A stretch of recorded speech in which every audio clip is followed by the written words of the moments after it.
and we're trying to record the food for thought sessions with the idea that we will ultimately have a library of them that folks can watch and self-serve. We're still working through how that's going to work. Good challenges to have in 2017. Okay. So Happy New Year, everybody. Thank you for joining us this morning. I'm really excited about this session, and I'm really excited that it's the first session of the new year. I feel like it's really a way to start out on the right foot for all of us. All of the sessions that we're going to do this year, whether they're brown bag or food for thought, are by popular demand or by some level of demand. And so this is an idea that came out of our retreat. There were a couple of sort of related comments about prioritization and work-life balance and not being overwhelmed that we've kind of tried to pull together into what I'm calling peak performance balanced life. But you can, if you like the term work-life balance, go with that. If you like the idea of de-stress, time management, go with that. It's really, today I want to really emphasize this is about figuring out what works for you. So we're going to expose you to a lot, but you are going to have to do some work, and you're going to have to really think about what works for you, what are your challenges, how are you going to face them.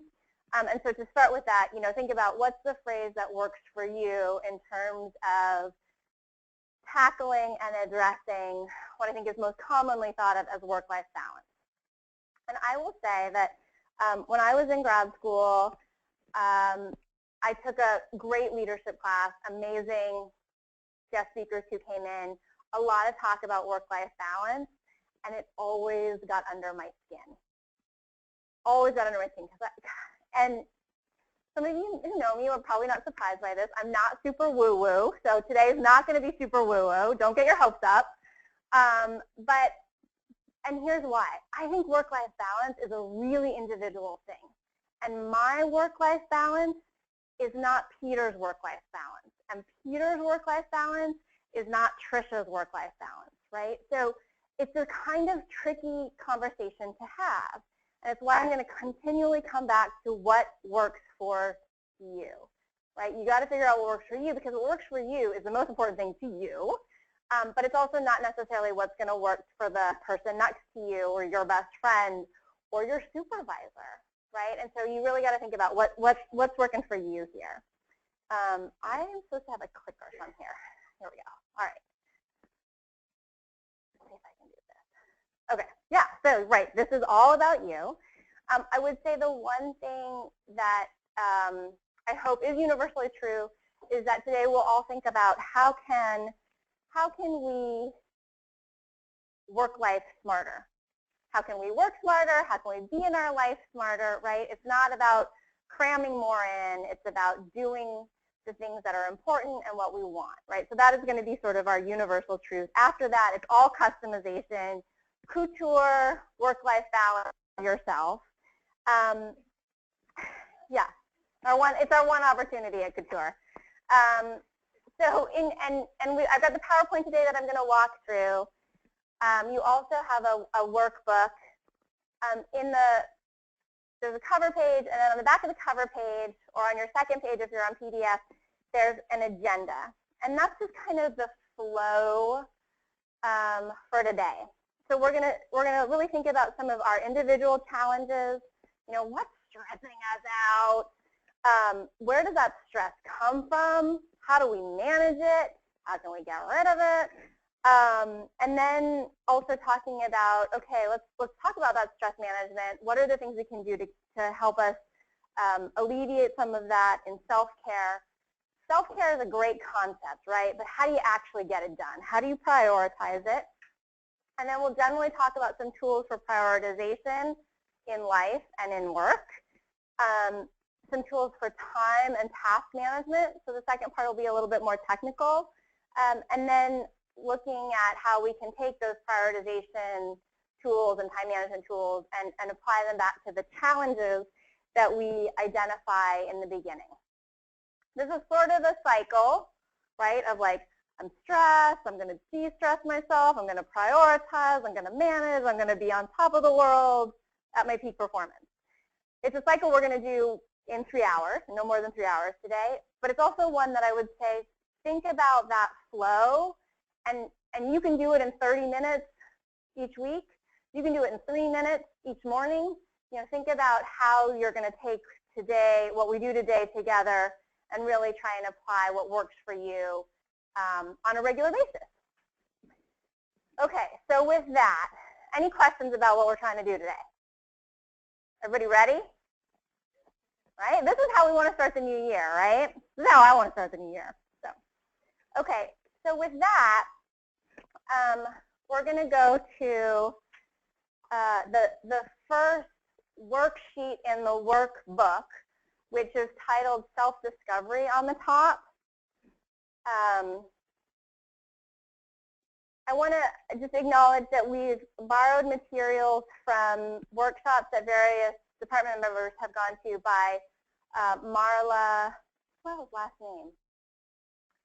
Cornelius, thank you, who teaches at Compass Point and has been doing a lot of work with Mid-Penn, as well as Judith Wilson. So self-discovery, we're going to do some self-discovery, little woo-woo for me. I think of it as identifying my challenges, so whatever works for you. And I want you to just to be specific here. So we're going to do this. We're going to take 5 minutes. We're going to do this worksheet, but be specific. This is not, I am stressed out. That is a really big problem to tackle, and let's do it, but let's break it down, right? So let's drill down to, you know, email takes up too much of my time. I'm struggling to track the big picture of my projects. I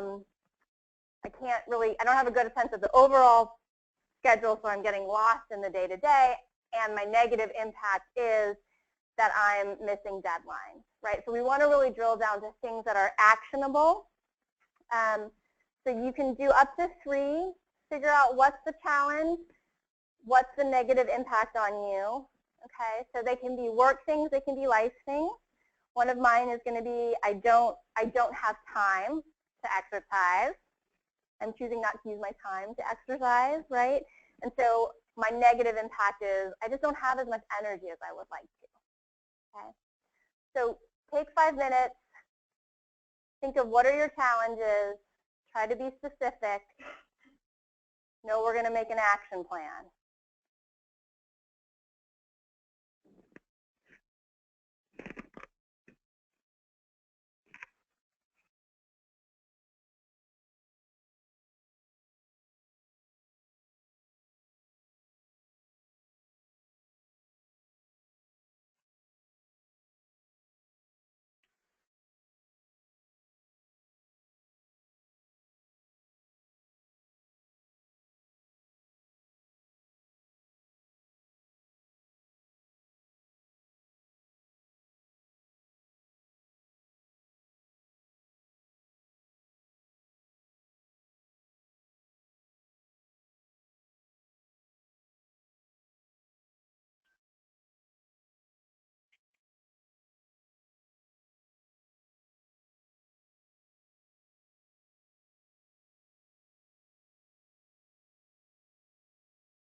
Okay, so we're going to take just one more minute to wrap up. If you don't do all three, that's okay.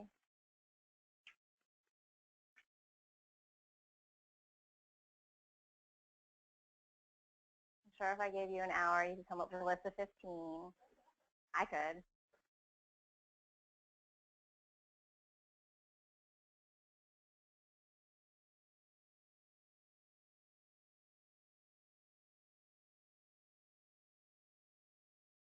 Okay, so as you're writing your list, the things that stress you out, you kind of get a little stressed out and your heart is like pounding now, right? Okay, so now we've totally stressed you out. You're breathing quickly. I can sense like some folks are like, they've gone to their to-do list, right? It's like, oh my gosh, there's so many things on my to-do list. I don't think I'm going to make it through 3 hours here. Some of you are like thinking about your phone and like, oh, maybe I really need to respond to that email. So like that stressor, that I think we all know that sort of physical response, right? That way you feel when you're stressed, of like rapid heartbeat, breathing a little quickly, or kind of like, I'm really trying to stay with you while you're talking to me, but I need to be doing this other thing, right? Your mind is divided often. So what's up with that, right? Why? How do you get there so quickly, and why do we have that response, right? So that's actually, this is the science. This is the like super non-woo-woo science part of the presentation today. So what's going on with that? Well, actually, it's your brain working, kind of doing what it's been built over millennia to do, and it's releasing adrenaline and cortisol, and these can be really helpful brain chemicals. I think they're actually hormones, but I call them brain chemicals, technical term. And so the adrenaline gets released and your heart rate shoots up so that you're really ready, right? The cortisol gets released, and cortisol is one of those brain chemicals that helps us have a fight or flight response, right? So we can imagine that in some situations this is really important, but our brain is not necessarily perfect in terms of modulating when it's helpful and when it's not. So if you're in truly a life-threatening situation, you want that cortisol shooting through your brain, right? If you're in your office talking to your boss about what's got to get done today, you're like, maybe that's not so helpful, because you're sitting there thinking, am I going to fight this person or am I going to run away? Like, yeah, and probably not the right response, right?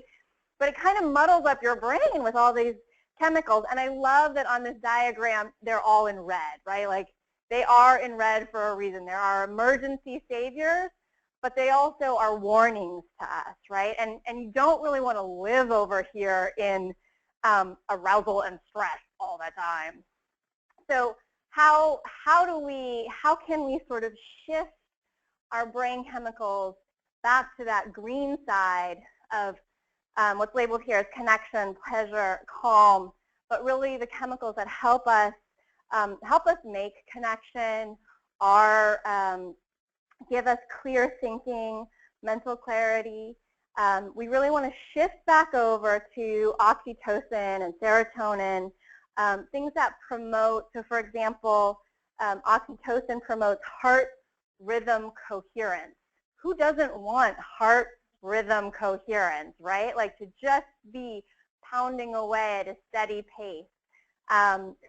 So we're going to talk a little bit about how to get ourselves out of cortisol and adrenaline and into serotonin and oxytocin, really being able to manage your brain's chemistry and energy to bring you to a calm place where you're able to make good decisions, to prioritize, and to really manage well.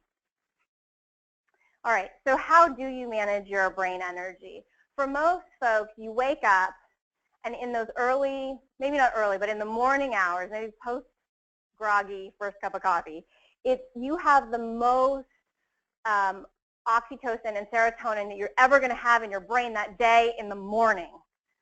That is an opportunity that you should seize, right? So for most of us, in the morning, our brain is functioning the best. We've had the fewest distractions at that moment. We're the most clear-headed.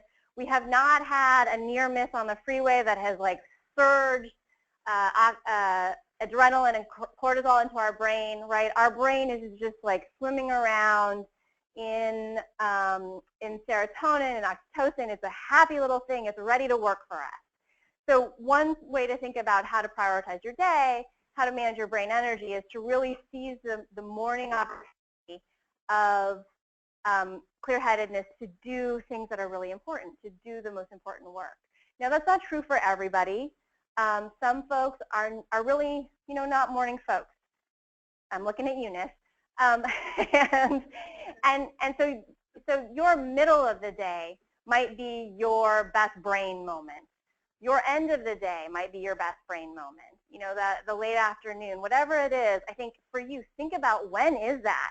And if that's your best brain moment, what do you want to get done during that time, right? So some other techniques are to really limit your distractions. You can, I think about distractions as a thing that, are difficult because you break your general flow, but also if you're jamming on something, and I think this has happened to all of us, you're like really on a roll. You're doing really well, getting something done, really productive. You get a phone call, something's not going right at the site, there's an issue, blah, blah, blah. When that happens, your brain is like, oh, cortisol, oh, cortisol, oh, cortisol, right? So it's hijacking itself, and it's hijacking you, and then you have to work, like really work to get yourself back into that moment of clear thought and clear-headedness. So I would say two things about that. Limiting distractions if you're doing really important work is a good technique. And then also thinking about when you do have a distraction, how do you get yourself back into a really clear-headed place and back to your priorities. Okay, so, and I will just say that we're going to hit a few of these on each slide. There's a couple of pages in your workbook that have more information about the hormones and brain chemicals, about some of these techniques. And so if you want to do more reading, you're really welcome to do that. I think, trying to get your brain into a place where it is either balanced or leaning towards the green, the oxytocin, the serotonin side, right, is what we want in order to do our best work, to be happy. It's really hard to be happy if your brain is telling you you need to fight or flight, right? So we're really trying to move the needle over there to better brain chemistry. Okay, so how do you get your brain to a place of rest, right? So I think if you think about this as a desirable state, that idea that aha moments come when your brain is at rest, I think the typical is like, oh, I'm in the shower, I'm thinking about something else, and then I have this great brain flash, right? And I know how to solve a problem. Because you kind of let your brain go to a different place. You're not stressing it out. You're not asking it to do too many things, right? It gets to sort of be at peace for a moment. And so thinking about, you can't shower all day. So how do you, I mean, you could try, but not in a drought. That's what I would say about that. Okay, so how do you get there? I think this is not, it's not groundbreaking in many ways. There are some folks and some cultures who have figured this out over many years, but it's things that we kind of need to remind ourselves of in modern day. So relaxing and taking deep breaths, I think, is probably the number one, right? And there's some stuff that seems so simple that we either dismiss it or we forget about it. But I would really challenge you to just think, like, in that moment where you're like, I have so much to do, and I can't believe, that I was just asked to do this other thing. That's the moment where you're like, and what I'm going to do now is sit down and take 10 deep breaths. It sometimes seems counterintuitive, right? But we're thinking about the long run and about that balance. So when Judith talks about this, Judith is very funny. She has an English accent, so I can't really do it in the same way. I'll completely attribute it to her. But what she talks about is when she goes to the toilet every day, that's her moment to relax. She walks to the toilet. She's like, I'm getting my steps in. I sit down and I take 10 deep breaths, right? So like if you think about like, wow, are you maximizing your toilet time? I don't think I am, but now we all can, right? And so just trying to figure out, you know, when can you fit that in? When do you really need it? And remembering that it's really an important thing to do, that we really want to kind of have a moment to shed the negative, to saturate our minds with positive things, right? Do the things that are that help us to smile, that help us to move that needle back to balance. I have to say that for me, when I'm in the East Bay office, I always appreciate that I think Allison and Victoria do this in small ways on a daily basis, and I totally use them for it.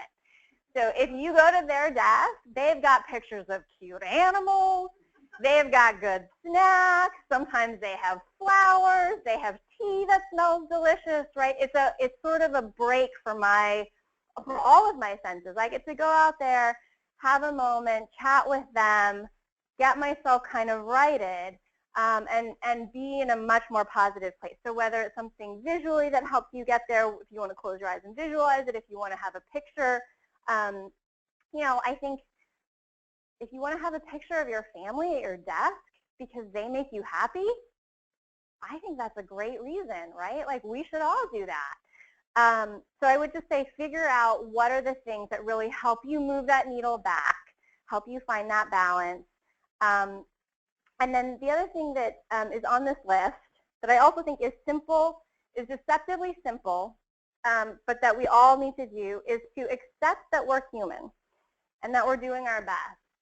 And I think it's interesting, this note says even if your best is, you can do better in the future. Maybe that's true. I think what's always true is that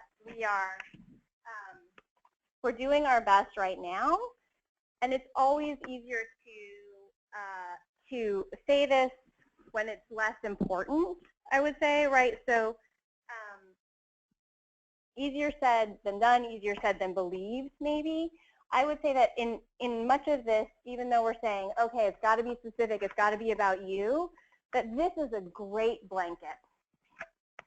I don't think there's ever a time that this is not true. Or I would say that I have never known a time at Mid-Penn where this has not been true, right? Where everybody at Mid-Penn, particularly everybody that I have the pleasure of working with in our department, does their best all the time.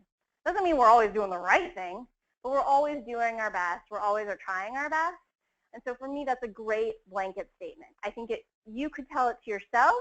I could tell it to you any day, and it would always be true. So maybe that's something that we should think about saying to each other more, right? Like, hey, thanks. I know you're doing your best. It's always true, right? And so I would just encourage you to remind yourself of that as well. So just any other suggestions, stuff that works for folks in terms of getting their brain at rest? Miss Abby? Oh, I was just going to say that, another like sort of physical, sometimes it's like stretching quickly, and many of you have heard me stretch, and it can be loud. Like you can be loud, you know, like make a sound with your voice and stretch your body, and it really does kind of it does kind of restart for me. Yeah.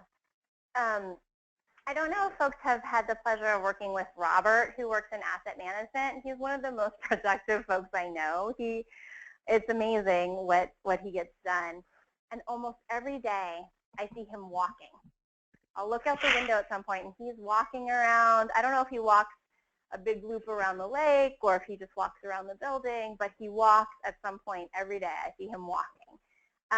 So that's another good one, you know, walk around the block or walk around the building, walk around the pond out here in Foster City. Sarah? I was going to say I've been trying to take a lunch break rather than just eat at my desk and not take a break. Excellent. Andrew?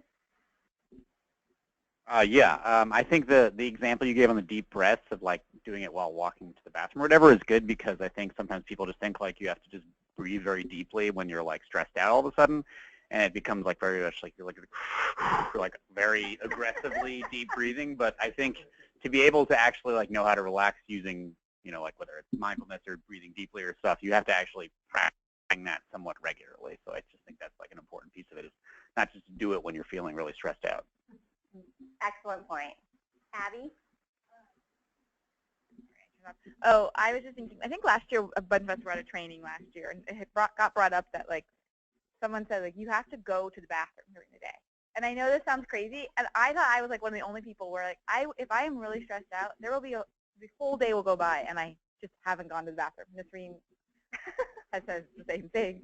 So just taking like 1 minute just to be like, maybe I'm actually stressed out because I really just have to pee, and you need to just go to that. Like, take that time. Make sure you're doing like get some tea for yourself. Like, do the things that you need to do because those are like pretty small in the scheme of all the work you're doing. Yeah. Yes, going to the bathroom is an important thing to do every day, guys. So, good reminder. On a related note, drinking a lot of water actually helps you to do that, and I think that's actually one of the things that I try to do is, I think when you are stressed and focused, just taking that, go to the water cooler, really get some water and fluids, and that actually will get to where you need to be, so you can take that mental break. That's really more of a trigger for me. Excellent. Okay, so drinking water so that you both get the break at the water cooler and at the bathroom. Double down. Any suggestions from the phone? This is Betsy. Definitely walking around the block is something that I deploy when I'm really super scattered by something. And also, yeah, going to the bathroom when you need to go to the bathroom instead of sitting there. I agree with that. Abby's defending herself here about how she, yeah. Other ideas from the phone? Anyone else? This is Carlos. So sometimes when I feel like I'm a little too scattered, I need to focus, I like to put on concentration music or my Spotify playlist, and I find that it actually helps me focus. It kind of gives me a little theme song as I'm working, and that tends to help. Like it. Kathy?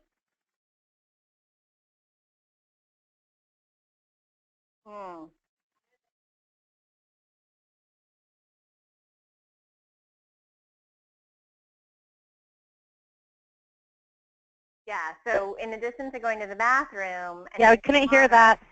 Okay, so Kathy was saying that to remember to eat, that for her, she might be able to remember to go to the bathroom, but she doesn't remember to eat. So making sure that you do all of those things that keep you going during the day, right? And then to Sarah's point, like maybe actually taking a real lunch break, moving away from your desk for lunch, or taking a true break so that you eat and you get a break.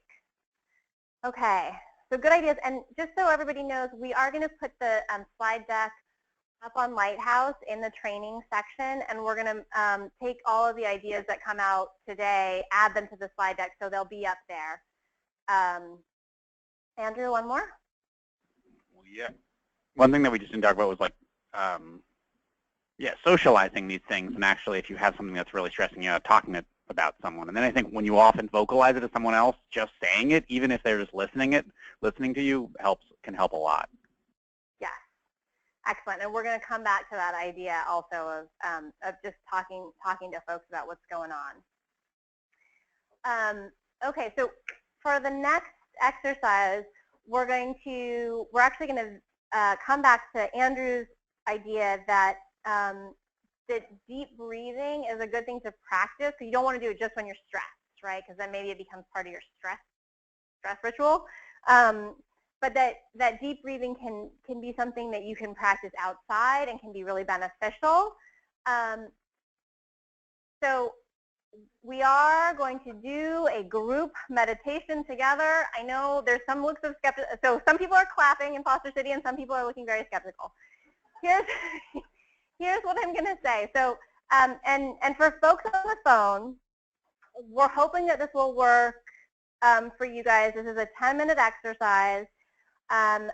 Go-to is not a great conduit for video and audio, but it's predominantly audio, and we're going to play it. We're going to play it in Foster City, and then Susan's also going to play it on her phone into the speaker. So we're hoping that the folks on the phone can hear it. Yeah, this is a little. We're working on the tech part of it. So not just for hippies anymore. Here's what I would say about this, guys. If I can do it, you can do it. Because there's probably not anybody more skeptical than me. But I have gone through periods over really the last 2 years of meditating regularly, and probably some of you are now thinking like, oh, I know when those periods were. Like, I remember when she was like much more calm and normal, great, you know. But I would say that those are really positive periods for me, and I do go back to it if there's something that's particularly stressful. Would it be ideal if I was doing it all the time? Yes, but like sometimes the reality is we've got to use our tools when we really need them. And this is an app that I have gone through, so they're 10-minute exercises, which also makes it very manageable for me. I think, you know, this is not about you need to go to Tibet and come back and then you'll know how to meditate. It is not, we're going to take 4 hours sitting on the floor until your legs are numb, right? This is 10 minutes that you could do in the morning, you could do on your lunch break, you could put your headphones in, do 10 minutes in the middle of the day. So it's really manageable. We're going to do the first one. The first 10 of these sessions are free. This is Headspace app. There are 1,000,001 meditation apps. We'll include some additional resources both in the workbook and then in the slides. There was actually, I think it was Domino just did a review of a whole bunch of apps, so we'll provide that overview. So we're going to do this, and I'm going to turn the lights off in the Foster City office. I'm going to give the mic over to Susan. I'm going to warn you that the guy is British, so so you're prepared. So this, I don't know, you know, I mean, if you're skeptical, you want to have all the information, right? So it's 10 minutes. There's a small animation, but it's mostly audio, and it's really easy to do while we sit. So we're just going to take 10 minutes to do this together.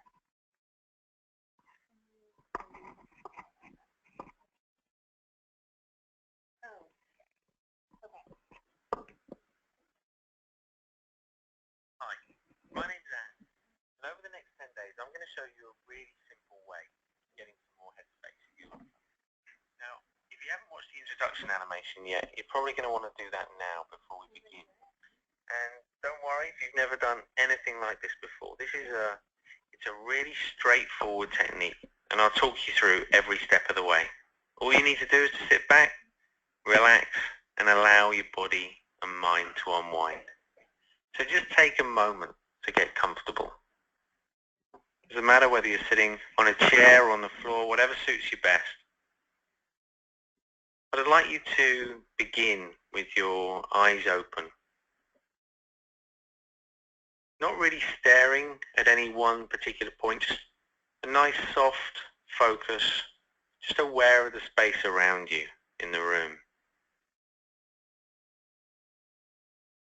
And as you sit there, I'd just like you to take a couple of nice big deep breaths, breathing in through the nose and out through the mouth. As you breathe in through the nose, just focusing on the chest expanding, the lungs filling with air. And as you breathe out, just noticing how the body softens each time it exhales. Now as you do just these first few breaths, I'd like you to do it loud enough so that if someone was sat next to you, they'd actually hear you breathing. Just for these first couple of breaths. Breathing in through the nose and out through the mouth. And with the next out breath, just gently closing the eyelids and just feeling the weight of the body as it presses down against the chair or the floor below you. Just noticing whether the weight falls directly down through the middle of the body, or perhaps a little bit more to the left or to the right.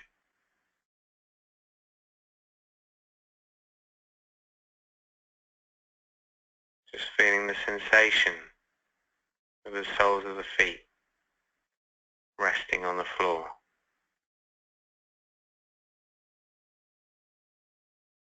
And of the hands and the arms just resting on the legs or in the lap.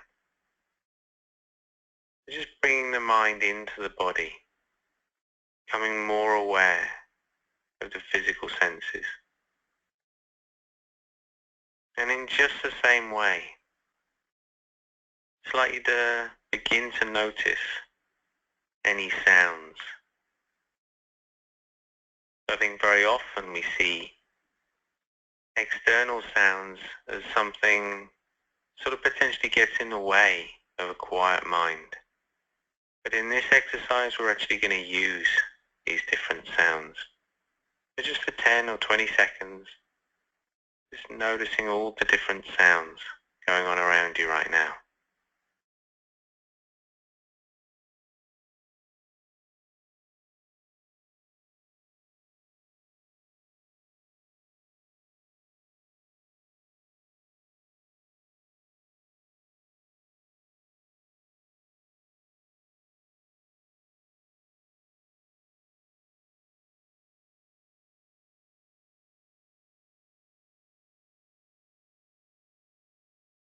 And then just bringing the attention back to the body again.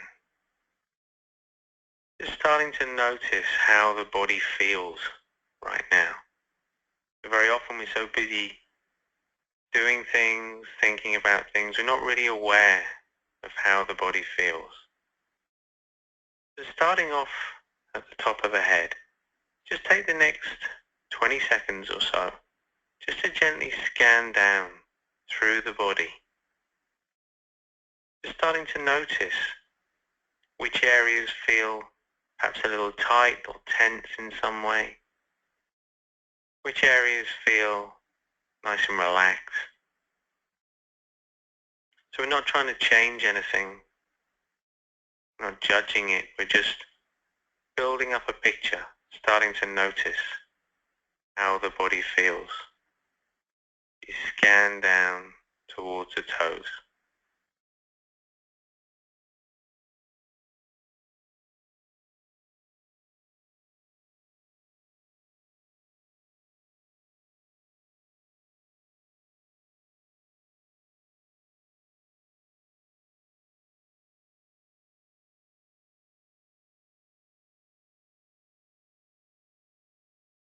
Now as you're scanning down in this way, you probably already started to notice that as the body breathes, it creates a rising and falling sensation. You're just starting to notice where in the body you feel that movement most clearly. It might be in the stomach, around the diaphragm, the chest, maybe even the shoulders. Not trying to change it, allowing the body to breathe quite naturally, in its own rhythm, its own time. It's becoming more aware of the rhythm of the breath, whether the breaths are long or short, deep or shallow.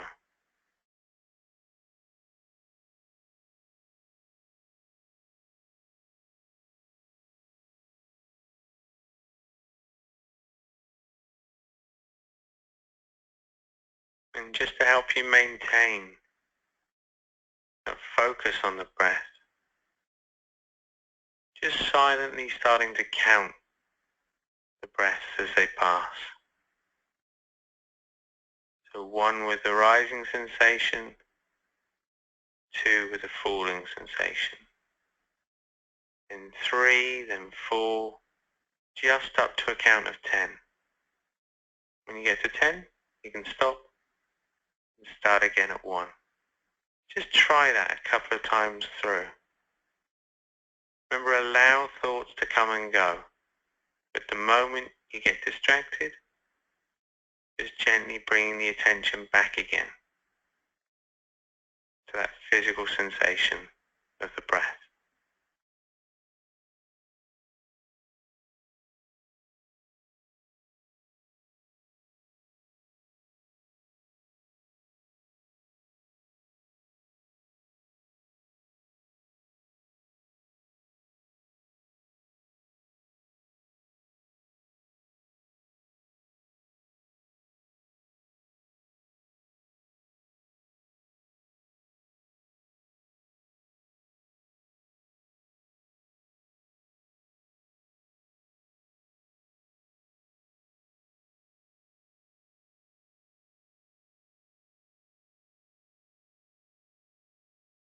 So perfectly normal for the mind to wander off.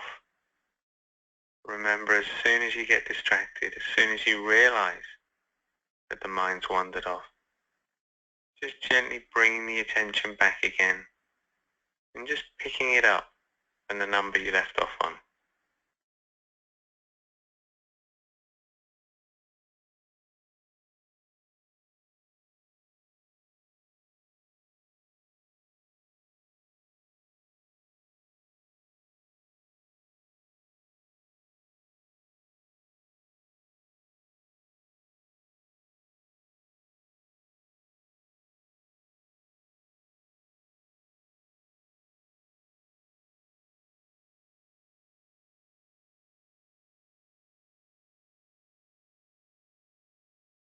And just for a moment now, I'd like you to let go of any focus at all. So not even focusing on the breath now.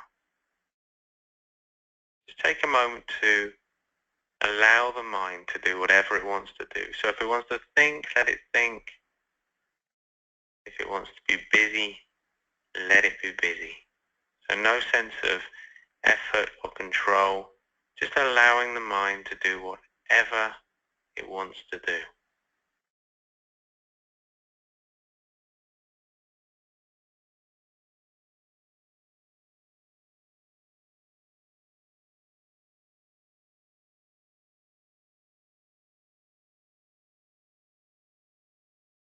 And then just gently bringing the attention back to the body. Just starting to become a little bit more aware of the physical sensations in the body again. Feeling of contact against the chair or the floor. The soles of the feet on the floor. The hands and the arms on the legs. Just starting to notice any sounds around. And just bringing yourself back into the immediate environment around you. And in your own time, you can just gently open the eyes, have a stretch if you'd like to, and just sit back in the chair. So how does it feel having taken a few minutes out of the day? Do you feel a little bit calmer, a bit more relaxed? So don't worry if there's still a lot of thoughts running around. That's perfectly normal at this stage. And the mind can change a lot from day to day as well.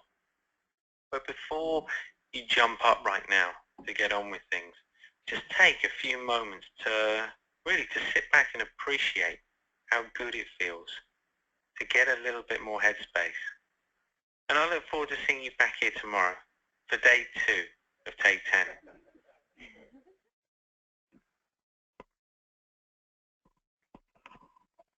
Okay. And we do have the app name up on the slide if you want to come back for day 2. Kind of nice with the lights off. Calm. You know, I think, again,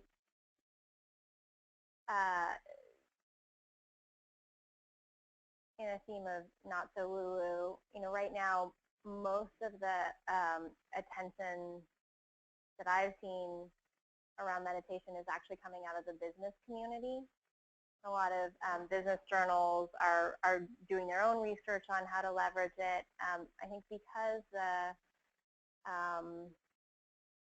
importance of work-life balance and having a full and round and satisfied life is becoming so important and is really at the forefront. So not just for hippies anymore. I also Lily? Yeah. This is Ashley. Hi, Ashley. Hi, I just wanted to also chime in that my husband is a clinical psychologist, and he actually uses mindfulness meditation with his clients, particularly with veterans. So veterans who've gone through traumatic experiences and are dealing with PTSD, they actually use mindfulness meditation as a very effective treatment to help them. So just another, that's something that's become a fairly new but successful way of using meditation in the psychological community. Awesome. Thanks, Ashley. I think, I guess I would say if it's working for veterans, it can probably work for us. Ashley, cool to know that that's what he's working on too. Some good work to be doing. I would say, so there's many ways in which meditation is being used. I would also say that there are different forms of meditation. And so, you know, I think there's meditation that is really about clearing the mind.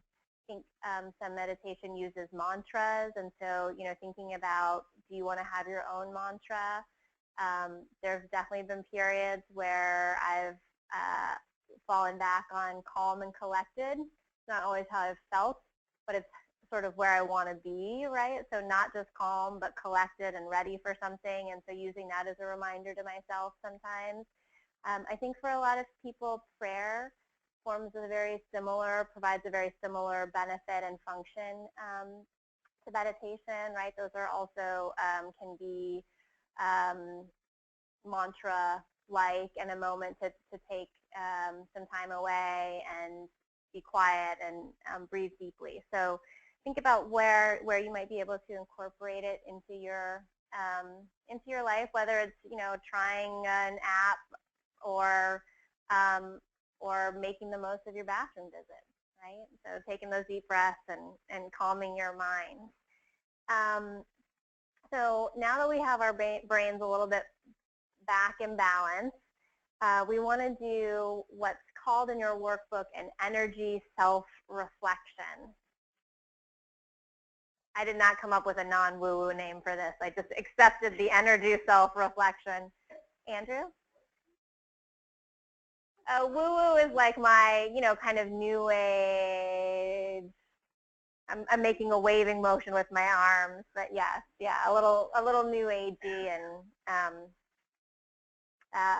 you know, which I think maybe I shouldn't be so dismissive of, but I think is sometimes, you know, doesn't feel applicable to maybe my life, right? Where so trying to bring it back in a way that is a little bit more grounded, I'll say. Sure. Yeah. Thanks. Okay. So the energy self-reflection is a 2-page activity in your workbook. It's I don't know, maybe half a dozen pages in, and it has a blue, green, orange stripe on it. It's a pretty quick activity, so let's just take a couple minutes to fill this out for ourselves. So this will be the analyze part, and then we're going to talk about prioritizing. So it's that page, and then the next page that's a little bit of identifying priorities and sort of scoring the energy self-reflection.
Okay, and then you want to flip the page and do, in the purple sections, the scoring as well.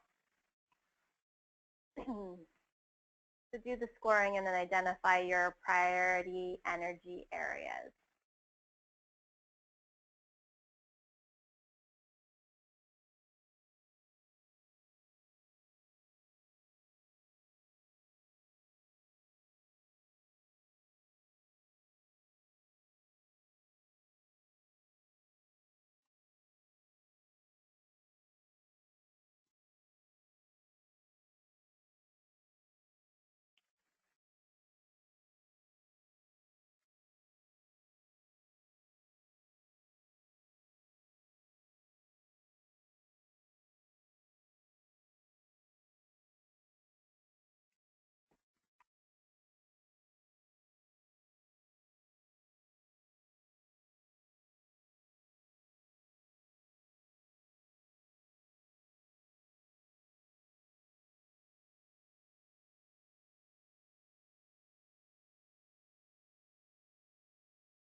Okay, I'm starting to see folks wrap up here in Foster City.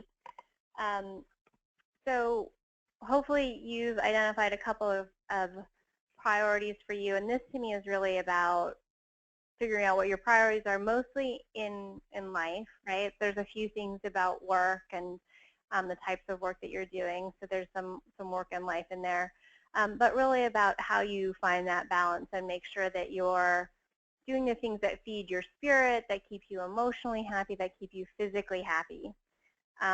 These are things to me that are often easier to identify as priorities than actuate as priorities.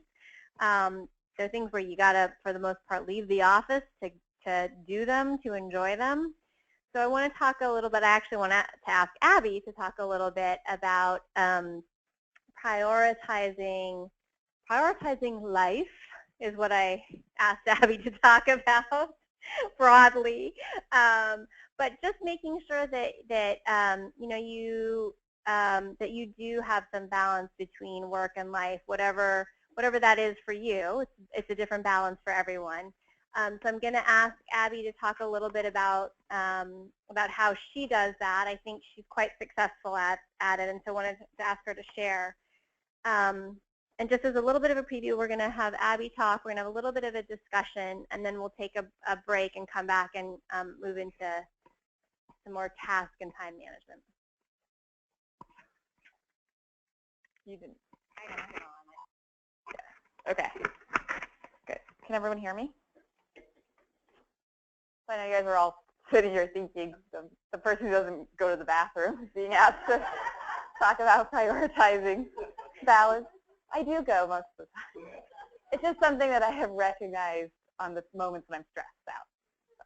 But I think when Lily asked me to talk, I actually don't know that I even really, it's not the work-life balance is a term that gets used a lot. It's not a super conscious thing for me anymore.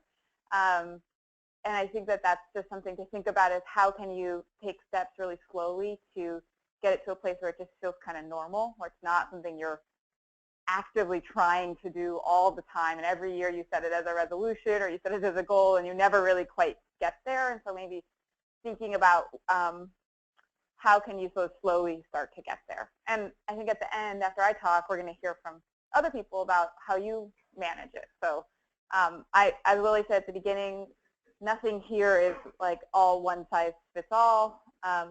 These are the things that have worked for me.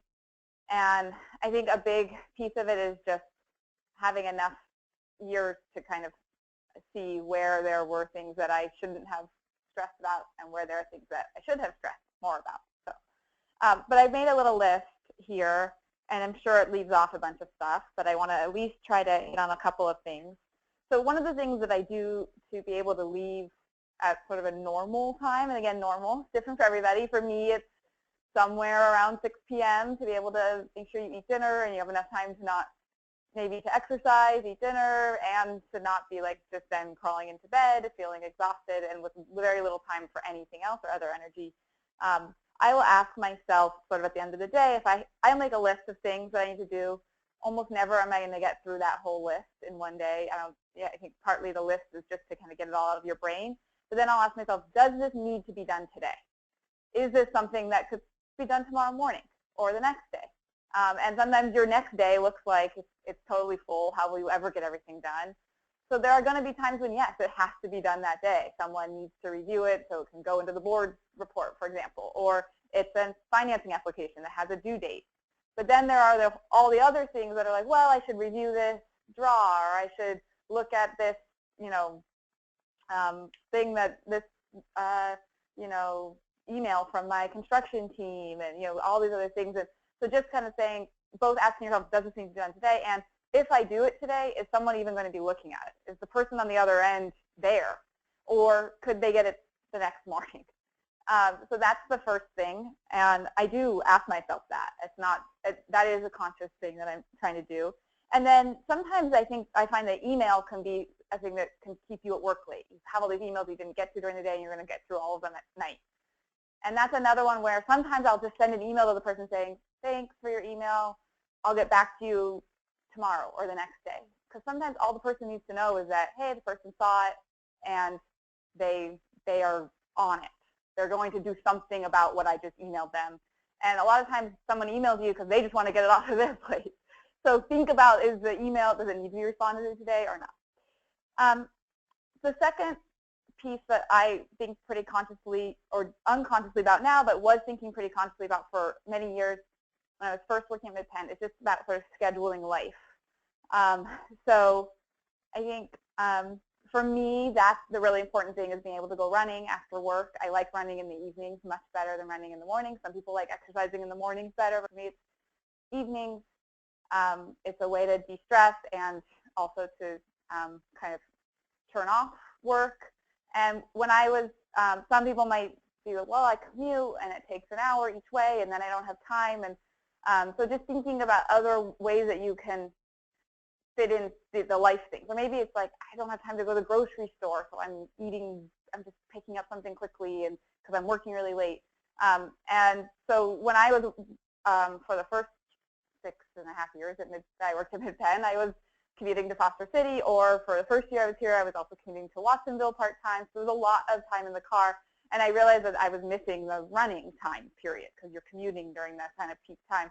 So I joined a gym that was also in San Mateo, and I just started going there directly from Foster City to the gym, and I would run on the treadmill there, and it actually had the added benefit of cutting down the commute time, because by the time I left the gym, the big crunch commute time was over, and I could go, I could get home a lot quicker, a lot faster, and I was able to make sure I got that time in. But it was something I consciously had to think about. How am I going to fit it in?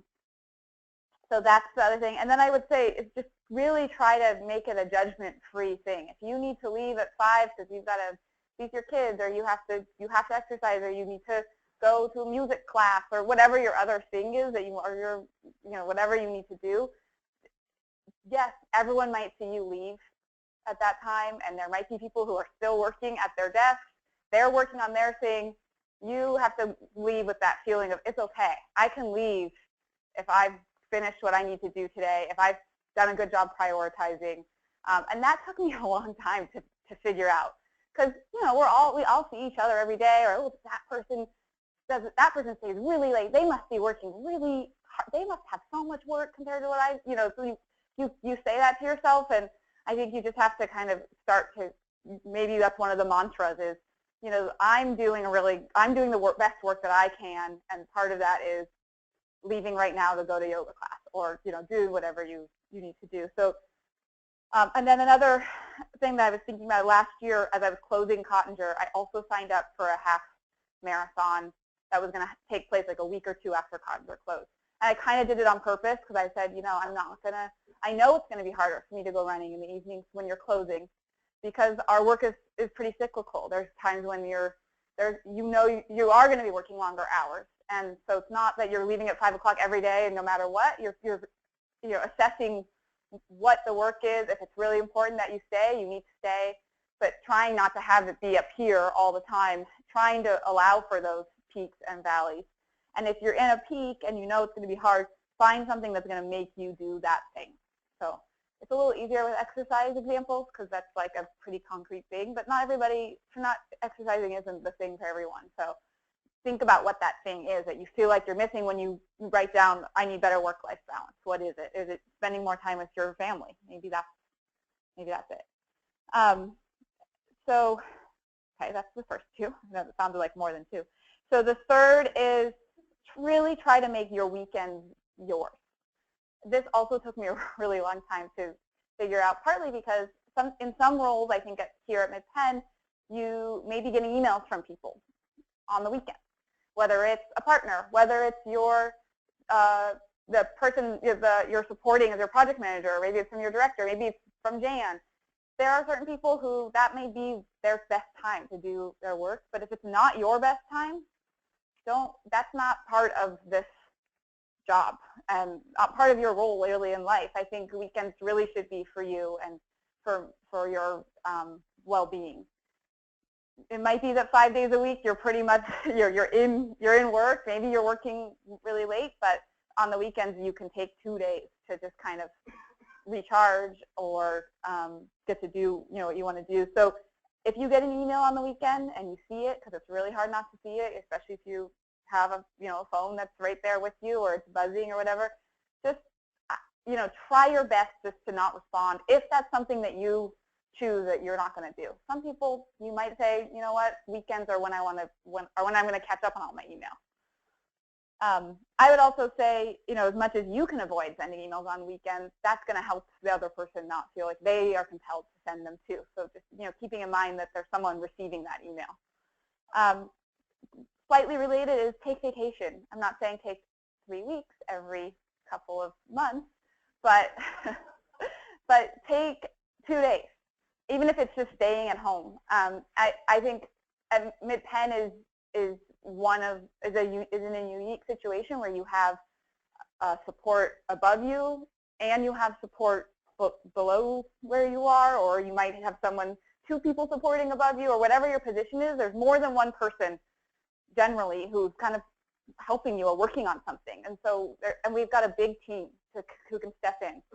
And for the most part, we're not dealing with medical emergencies. So if you take 2 days off, not for the most part, we're never dealing with medical emergencies, but if you take 2 days off, likelihood is either that someone on your team is going to be able to help step in because they also had 2 days at a different point, hopefully, and they'll be able to make a really good decision if some decision needs to be made, or that decision can probably wait until you're back in 2 days. So just thinking about, what would those things be? Preparing the person who's gonna be gone. Here's a list of the things that might come up. These are the 4 things. Don't worry about it. I'll deal when I get back. These are the 2 things that I might need you to fill in on. And I was lucky to have Michelle and Allison filling in for me when I was gone this year on 2 different vacations. And I'd say both from Michelle and Allison both got some stuff done while I was gone, and that was fine. And there were things that didn't happen, and that's okay too. So don't think vacation means like I'm not being productive, I'm doing a good job. And then lastly, like I said at the beginning, it gets easier if you just start out sort of slowly. So maybe at first you still do answer emails on the weekends, but you try to leave work a little earlier during the week, or you stop doing any weekend work, but you're still working kind of long hours during the week. And it will start to become more normal and less sort of this weird feeling of like I should be at work or I should be thinking about work, or I think here in the role, depending on the role that you're in, you have different pressure on you. So it might feel like in the project associate or the associate project manager, where you've got a lot of different project managers giving you work that you need to prioritize differently than someone who might be in a senior project manager role or a director role. So that, I think, just thinking about how do you how does that going to continue to change over time? You might find one way that works for you now, and then as you grow or you change roles, that might change for you as well. I think that's it. Anybody have questions about what I talked about? I think it's all pretty straightforward, and I don't want it to sound like it's easy because it's not, but I want to make sure that people can start kind of brainstorming and thinking about. So Lily, I'm going to pass it back to Lily. So I was just going to encourage anyone, if other folks have suggestions or methods that have worked for them to really prioritize life, making sure that we do have balance, and that in addition to the great work that we all come together and do every day, that we're feeding our souls and our bodies as well. Other suggestions for prioritizing those activities?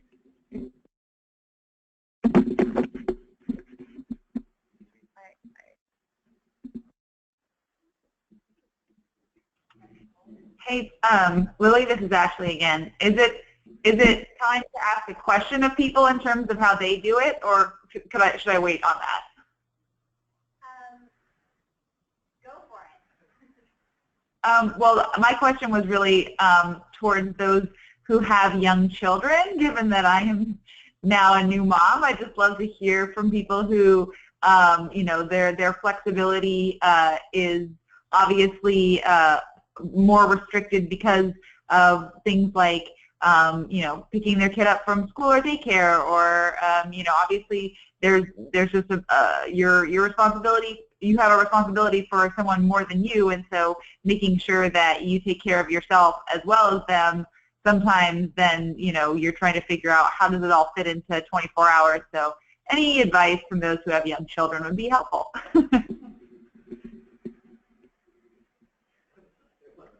So we admittedly are, this is a growing pool. I'm happy to say this is a growing pool for us. So we've got Peter, we've got Felix who've got kids, I think Betsy, Carlos. Any of you guys want to chime in?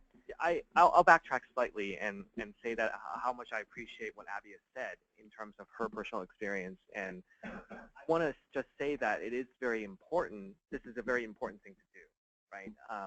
And as project managers, I think you understand that on your first project you make mistakes, and that you know moving forward your next project's going to get better, right? So you have the chance to grow, and you have the time to improve on something. For all the people who are single or have partners who work all the time also, this is a good time to get started on this particular issue and to kind of work out the kinks, right? Because as you progress, this skill is going to be more and more important, as Ashley pointed out. So I think you don't want to find yourself in a place where you have to make a drastic transformation in your own life in order to accommodate your life changes, right? So it's going to be a work in progress for everyone, but I think the earlier you get started on it, the better off you are. And my staff knows what I say about their time at work. I'm very adamant about that. Did not answer your question, Ashley. Carlos, did you have something to add? Carlos and Peter to answer that. Okay, this is Carlos. I'm going to stand up because it's kind of hard. It's funny, we don't come out on speaker. So, I guess I'm a veteran of, and my youngest now is in school, so it's not young little kids, but having gone through it 3 times, and it is difficult. And I think I'm not trying to tout myself, but it's important for your supervisor to also be aware of that. That there's times where you got to take care of something. Kid's sick, you're going to be home, and that happens a lot. And I'm noticing, not to point out, but there's some people with smaller kids who aren't here today, and they're not going to be able to make it to Foster City, because they got a, child care situation. Like my case, I get here late, and it's because I know I got to drop my kids off at school, and so there's things that you just got to be okay with that, and hopefully your supervisor will be okay with that. And then there's things like, for me it's like I like what Abby was saying about take vacation, and for me it's like I'll just take a Friday off, and it just happens in this case to coincide with my kids' Friday off like they have these teacher days off. You know, they're not even holidays. But I'll just take them. So I noticed that, and maybe this and I noticed last year that I ended up using all my vacation time and just like a couple of bigger vacations, which were like, you know, around the holidays, and then these little one-off things throughout the year. And you know, it's not a plug to say I want more vacation time, but it definitely, it felt good that I like, because at other times you feel like, oh God, I have 70 hours of vacation I still haven't taken, you know, and like, how am I ever going to take all this vacation time? You know, and it feels good to just take it off throughout the year, and it's I always say, oh, my kids have Friday off, so you know, I tell Jan that, and so she knows when I ask for vacation off. Yeah, and it just feels good to be at home with them, and you know, and whether we go somewhere or not, and so that is one thing that, you know, I agree. For some people it's you know, working out. Like for me, it's I don't really work out as much, but I want to spend as much time as I can with my family, and sometimes it's doing road trips, sometimes it's just, you know, going to the market, and we just, you know, we just spend the day like, hey, we have time to do this, let's go do it. And I would just add that Carlos, and this I think is a tool for anyone who has kids, I would hope, is Carlos is really good about putting it on his calendar. You know, like Carlos' morning, it says he's dropping off his kids, and most of the people who are working with him know, like, we're not going to schedule a meeting then unless it's absolutely necessary, and then we'll talk to him, and we talk, you know, so that's a blocked out time on Carlos' calendar, and sometimes you'll put things at the end of your day, like, I've, you know, got to go home or whatever it is, and that's really helpful. If you're, you know, trying to communicate with other people, because most of us are we're not working siloed, we're working on a team, and we're looking at each other's calendars to schedule stuff and figure things out. You know, the more you can communicate your schedule as it relates to your family, or you know, maybe you have to pick up at 4 p.m. and then you're going to get back online and work for another hour or whatever. That's important. So just communicating also. Yeah, I second what everybody said so far. It is really comes down to communication. I think that's what I emphasize as well on my team, is if you do have, and it's not just for the folks who have kids.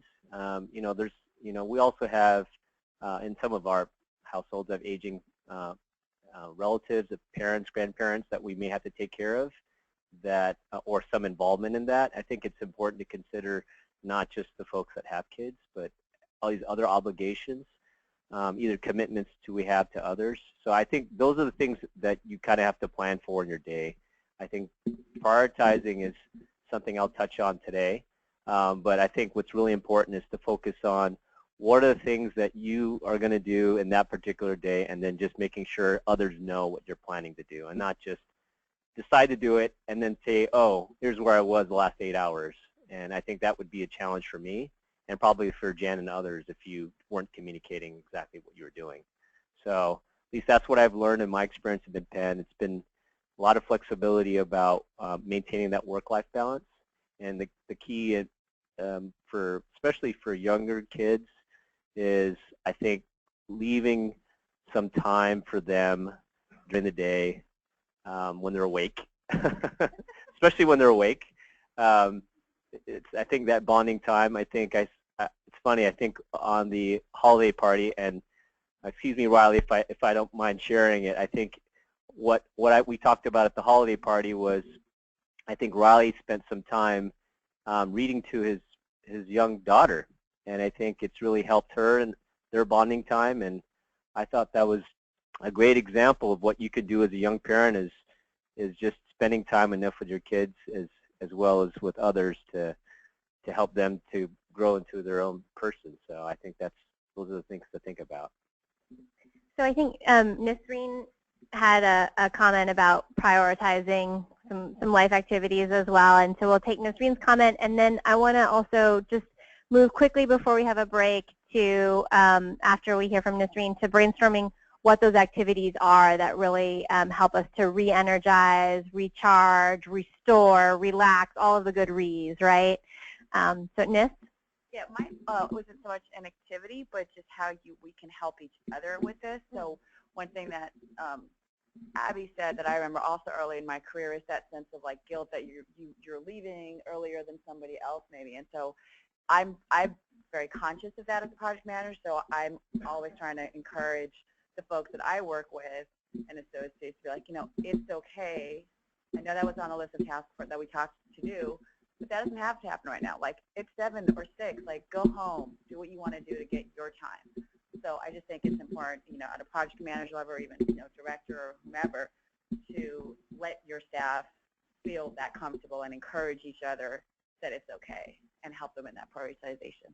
Okay, thanks. I would also say that, scheduling things is good. So sometimes I will schedule something at 7 o'clock because I know if I want to get there in time, I got to leave at 6 o'clock, which means I'm just out of the office, right? And I know that going into the day, so I need to plan my day accordingly. Okay, so let's talk about the things that we like to do, that we schedule so that we can re-energize and have some fun, have some enjoyment. Just what are those things that that help you? And so I put up here my oxygen mask is, and I love the metaphor of being on an airplane. When you're on an airplane and they do the demo, the flight attendants come out and they do the demo, they always say, put your oxygen mask on first before you help others, right?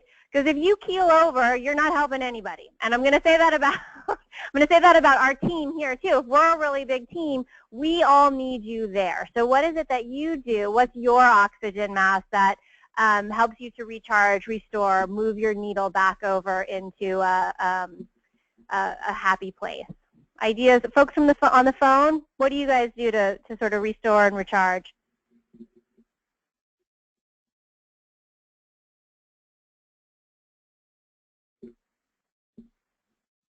Okay, not folks on the phone. Folks here in Foster City. What do you guys do? Just shout it out, I would say. Mine's definitely working out. I know it's up there, but as much as I actually don't enjoy working out, people think like, oh, I must love going to the gym. The act itself in the gym is not super enjoyable, but the moment I leave, it is just such an amazing feeling, and it really helps me to de-stress and get grounded again. Andrew? We're going to do Andrew, Helen, Sarah, Kathy, Abby. I also just really like cooking, just like the blocking out time to just like cook, listen to music or the news or whatever, just like be in the moment. It's really helpful. So mine's a little strange, but I actually like to have a clean house because it helps me feel like my life is in order. So even if it's chaotic at work, at least at home, I can relax. I like, so yeah, for me it's always exercise and yoga, but then it's easy to, I can't make it, I'm too busy, so I actually join, being on a soccer team that practices is really good for me because it's, well, I might not go to yoga on my own if my whole team is there expecting me to be at practice. I have to leave. So being on some kind of team where there's other people who, the guilt helps. Peer pressure, peer pressure. Kathy?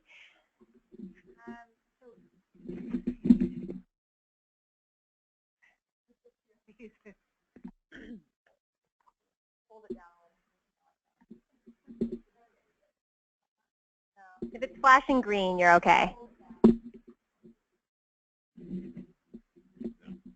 Okay, Carlos is helping me. I don't have to push it?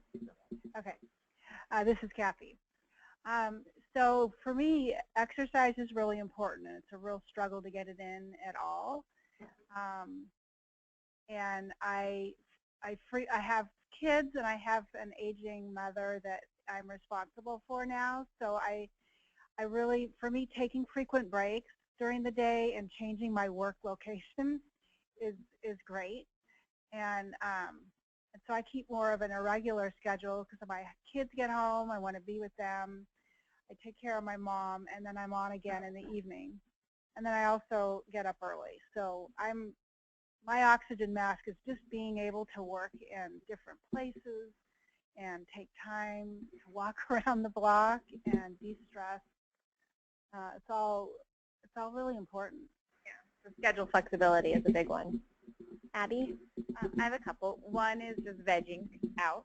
So I don't know, veg, like watching TV, just totally getting a chance to turn off, or watching something that's really good, and reading. Right now in the East Bay office, we have stuff on a whiteboard that says things that people are watching and reading, and that's been really interesting just to see like what are other people doing. And then my third, I guess, is on the weekends I give walking tours in San Francisco, which is just like, it's a totally different, uses a different part of my brain and is not necessarily, gets me to not necessarily focus on what's happening on my project right now. I can kind of turn that off. So having something that allows you to turn off is good.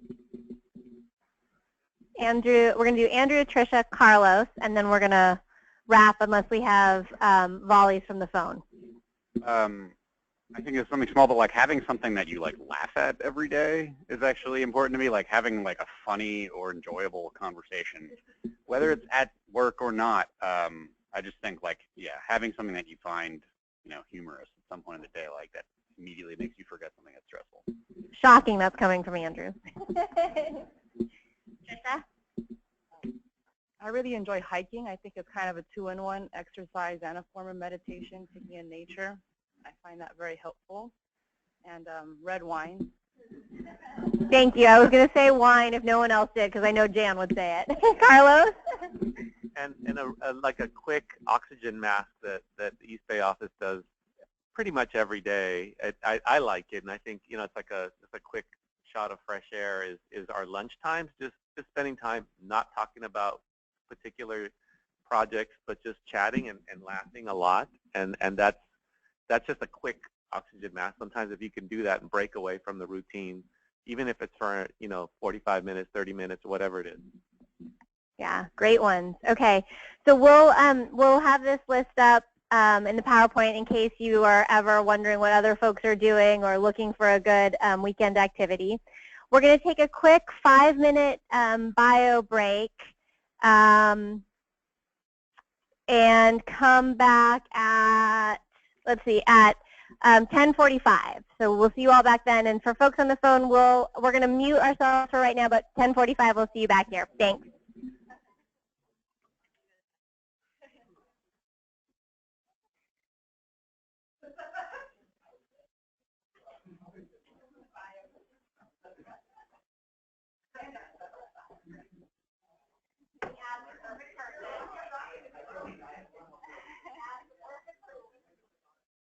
Hi, this is Diana. We're back from our call. What's going on? Hi, Diana. We just are taking a quick break. We're going to come back at 10:45. And I think what you see on your screen right now is the list we just generated of important activities we do to recharge ourselves. So we'll see you at 10:45. The oxygen mask, that list? Okay. Yes. Okay, great. Thank you. Thanks.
Already. When you scuba dive, you don't have to be the best swimmer, actually, because you have fin, buoyancy devices. Okay, I didn't know that, yeah. But I realized, like, I never took swim lessons before I actually get certified. But then I went to actually dive in, like, you can float. Oh, yeah.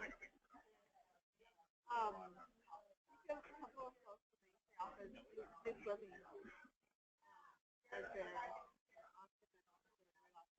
yeah, I need to incorporate that. I need to work out. It's been like the thing I know. Okay, so let's regroup. We've got a lot of materials to cover on our second half. And in the second half, we're going to talk more about, we're going to really walk through some tools to help you prioritize and then also to help manage sort of tasks and time. We're going to start with an idea called big rocks, which some of you may have heard.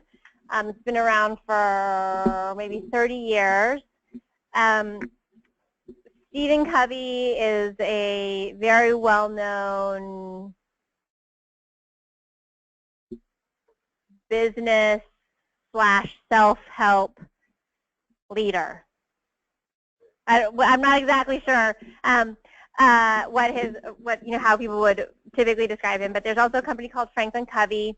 If you've ever seen Jan's her red leather book that she takes everywhere, what she's got in there is a Franklin Covey planner.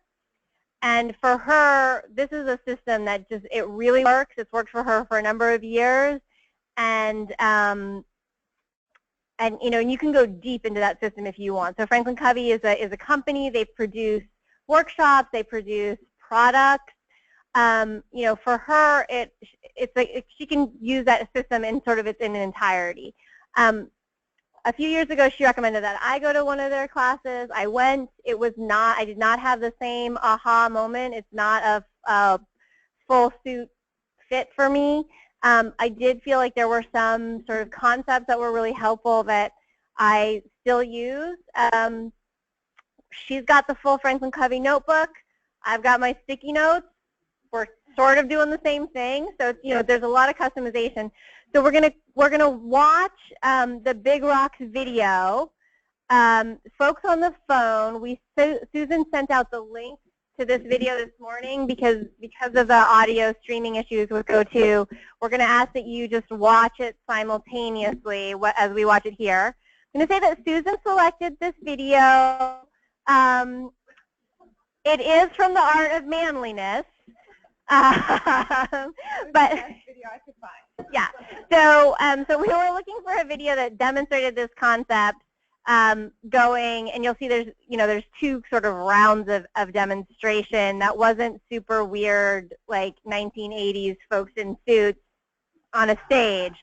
So this is actually a fairly entertaining video, and we'll watch it quickly and then talk a little bit about Big Rock.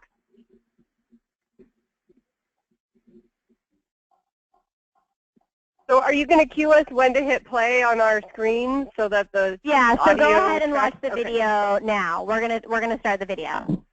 So how's the audio going to work? Are we hearing it through you, or are we going to not? You should hear it through your own computer. Watch and listen to it on your own computer. We think that's going to work best. Okay, all right. Thanks. Yeah.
Okay, so folks on the phone, not sure if you've watched the whole video and are now ready to stay manly.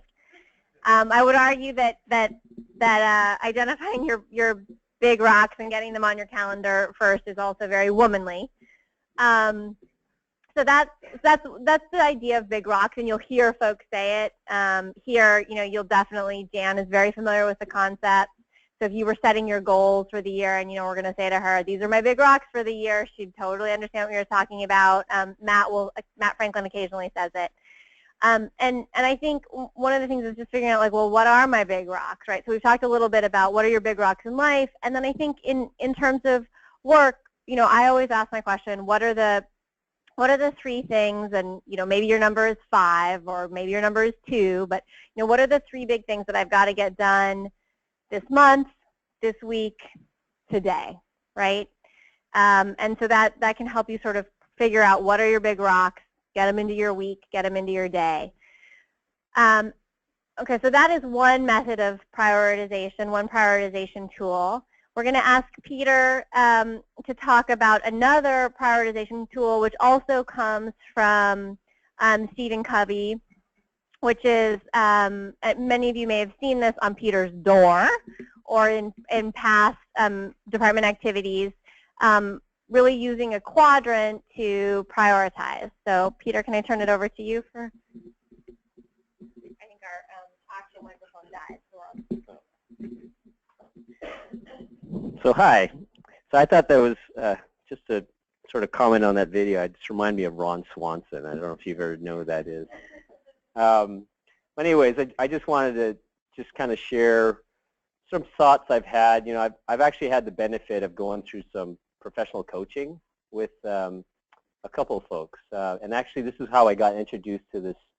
I never went through a Franklin Covey training, so I actually went through with my own coach. And it just one of the things that I was trying to figure out for me, and this was in 2016, was to help me to prioritize a lot of the things that were going on professionally as well as personally. And so I did a lot I would call more reflection.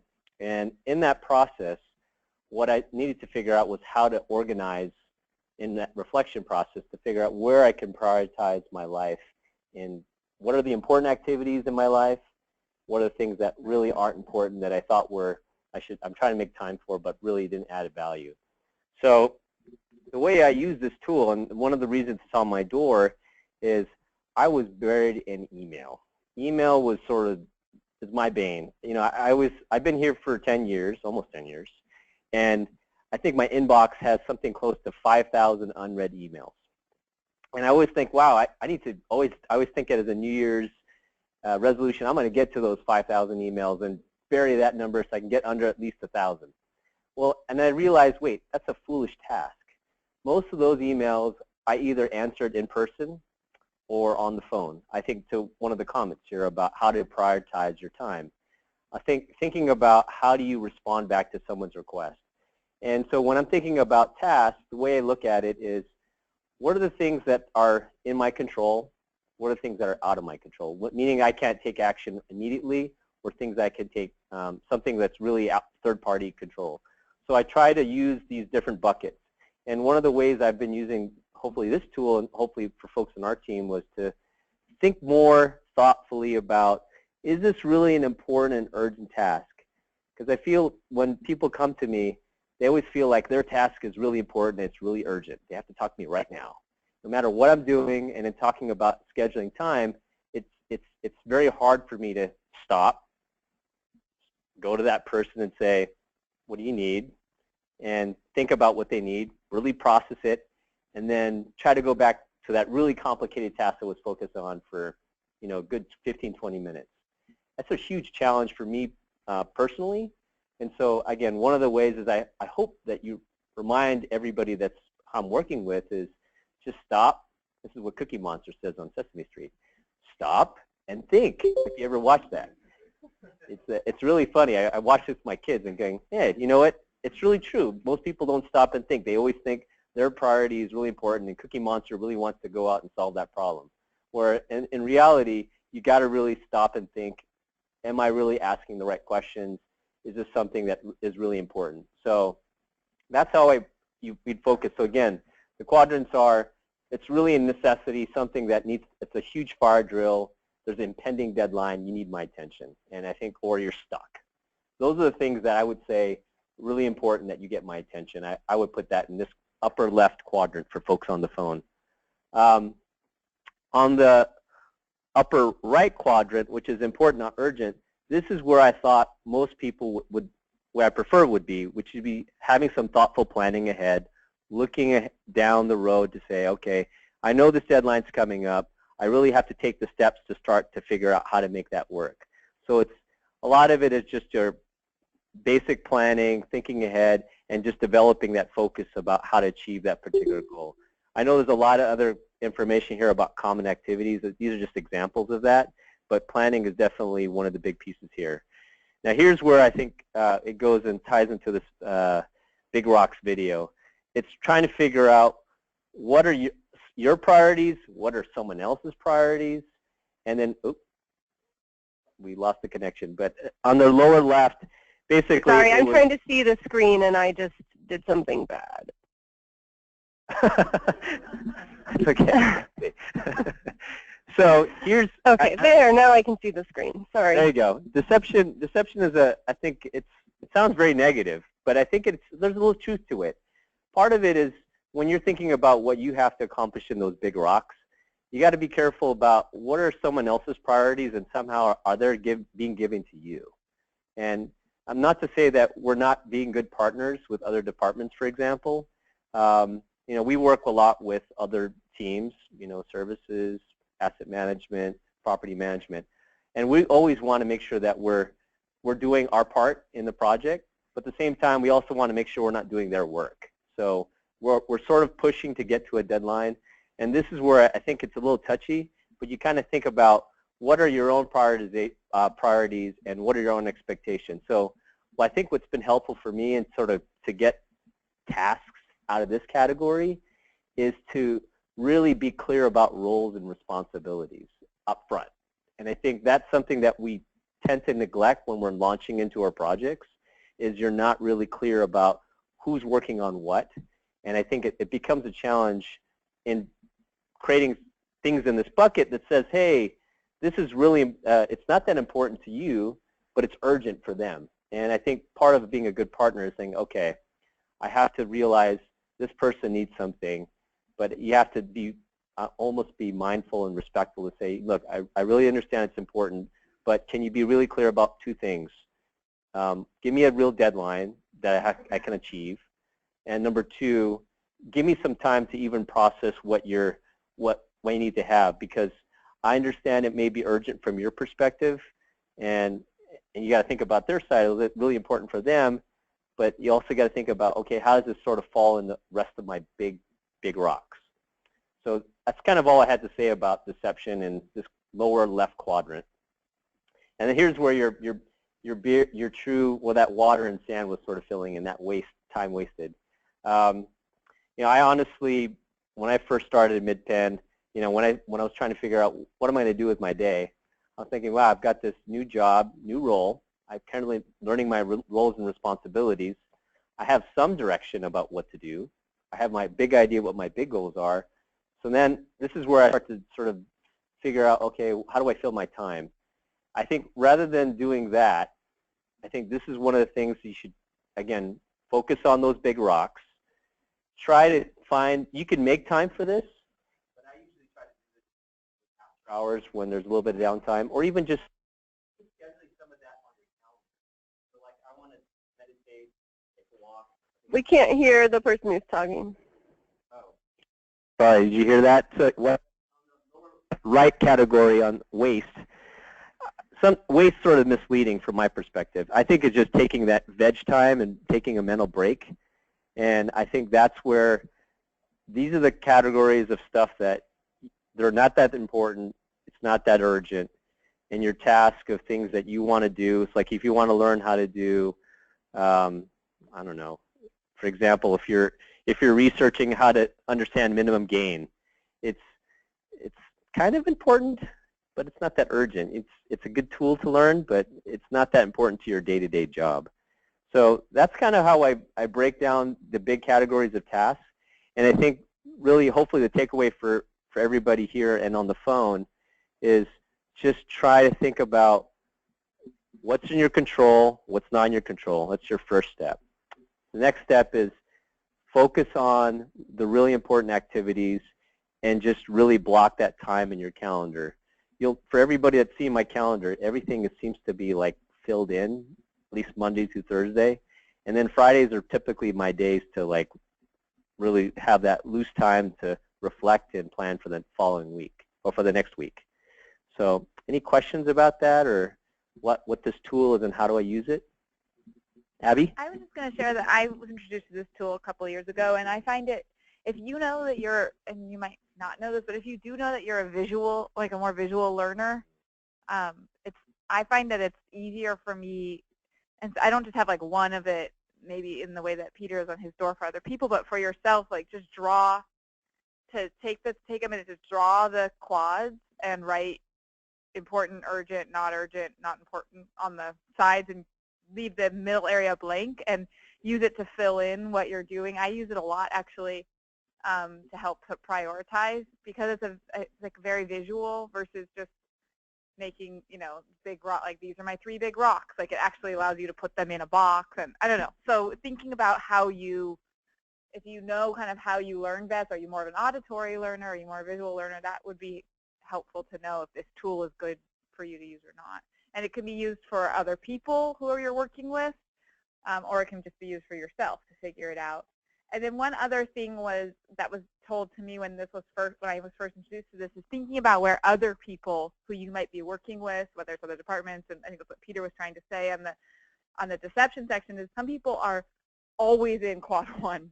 And that's, if you know that about that person or that department or that issue or whatever, then you can try to adjust to help them get to quad 2 or start thinking, in the future, getting to quad 2. Any other questions on the phone or comments about this tool? Again, it's really designed for, it's a tool. It's just one of the tools that we have. And it's not exactly, it doesn't work for everybody, as Abby said, so everybody has a different way. It's just another way of organizing your tasks. And this is Alice. I have one thought, which is that the deception quadrant, I think that's the one that's hardest to sometimes discern which quadrant it goes into actually. And I would say that, particularly this thing about meeting other people's priorities is one that you'll find in your career that you keep on developing ideas about how you manage that. And it's particularly harder when it's coming from above, other people above you's priorities. And generally those need to be your priorities as well. But I think that's one too where you sometimes need to make sure that the person above you understands what your other priorities are so that you can figure out whether that should be your priority or not. I think that can be a really tricky one sometimes. I agree. I think I call that misalignment sometimes, where your goals are set to one direction and then you're given direction to go somewhere else. And that I've seen that in many different roles. So it's not just unique to a director, or sometimes you just have to think about what is it they really want to ask yourself that question. What are they really looking for? But sometimes you just have to do it because Matt asked you to do it. So, and I would say that this is a tool that you can also change the axes. So here, and these are probably the most common ones that you'll see is important and urgent, but you might also think about if you're trying to assess, what sites we're going to pursue. We might look at, okay, well, where are there ones where there's a lot of money, and that might be, where there's a lot of local funding, and that might be on one axis, and then permitting ease might be on another axis. And so you can sort of think about what are the things that you're trying to prioritize, what are the parameters, and have those parameters be the axes as well. So can prioritize a bunch of different things. Thank you, Peter. Okay, so that's one prioritization tool, or two if you think about big rocks and just a question, or being able to draw the quads. Sarah is going to walk us through a method called Getting Things Done, or GTD, which is a 4-step method. I thought that this was very politely termed as GTD. We could also think of it as GSD, depending on how you're feeling at the beginning of each day. So I'm going to turn it over to Sarah. Sarah's going to walk us through this. She learned this process in a workshop, and then she's also modified the tools. I think that'll be really interesting for us to see how she's done that. Hello. I'm not, but training recently and been using it. And as Lily said, adapt needs. And actually just, I do think of the quad system a lot in thinking about things, and I was just thinking about how I could maybe add some of that quad system to this GTD to amp it up a little bit so people have thoughts on that. So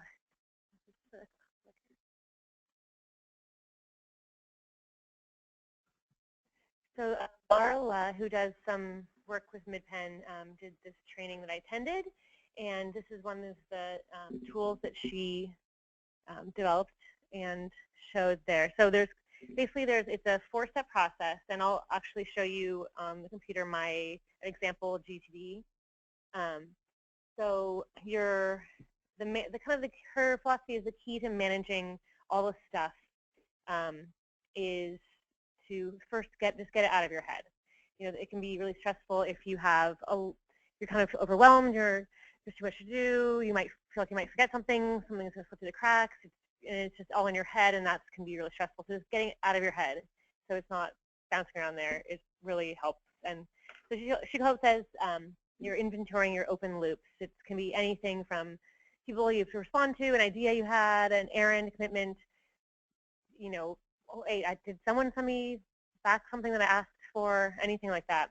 So the first thing you do is you capture it. You just write it down, and you don't process it. You just get it out of your head, and that's really the first step, is just getting it out of your head. And then the second step is to process it, and this is not doing it, not spending time on it, but just identifying the very next action that you're going to take. And she kind of says if it'll take less than 2 minutes, just do it now. It'll take less time to just do it than to process it. Another thing is if it has a next action, and I'll get into that a little bit more later. And then if there's no next action, put it in the trash. If it's an email, for example, put it in the trash or file it as a reference file, or delegate it to someone else. If it's something that you're not going to do, move that along to the person who is going to do it. You can put it on a someday maybe list, and I'll talk more about that, and also a waiting list. Like you send an email to someone and you want to mark down, so you should remember to follow up with them if they don't give it to you. I feel like a lot of what we do is that. And then if it's a specific set time that it needs to happen, put it on your calendar. So that's kind of the processing, and I'll show you an example of this. And then part of the processing is, and I'll kind of explain how she did it, and then I'll show you guys how I made it a little different that made more sense to me. So you go back to your list, and you tag them all into these different categories. It would either be on a next action list, a project list, someday maybe list, calendaring it, or waiting for someone list. And I'll dive into a little bit of these. So the next action, that's really the stuff you need to do, right? So kind of the key to kind of stress-free time management is trusting that you've captured all of the actions that need to get done, and your mind knows that you can adhere to this system. So you don't have to be stressing out about it, because you know everything you need to do is on this list, and it's there, and your brain can just relax a little bit because this document is holding it down for you, right? So there's kind of 2 different ways you're tagging. So kind of what the next step is, and then when you have to do it. Today, upcoming, or later.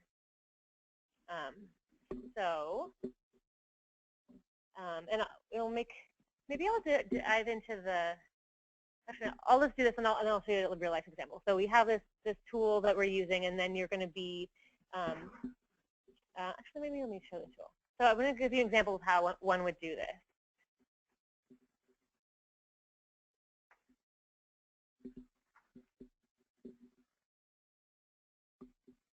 So these are kind of true examples, but not actually my to-do list.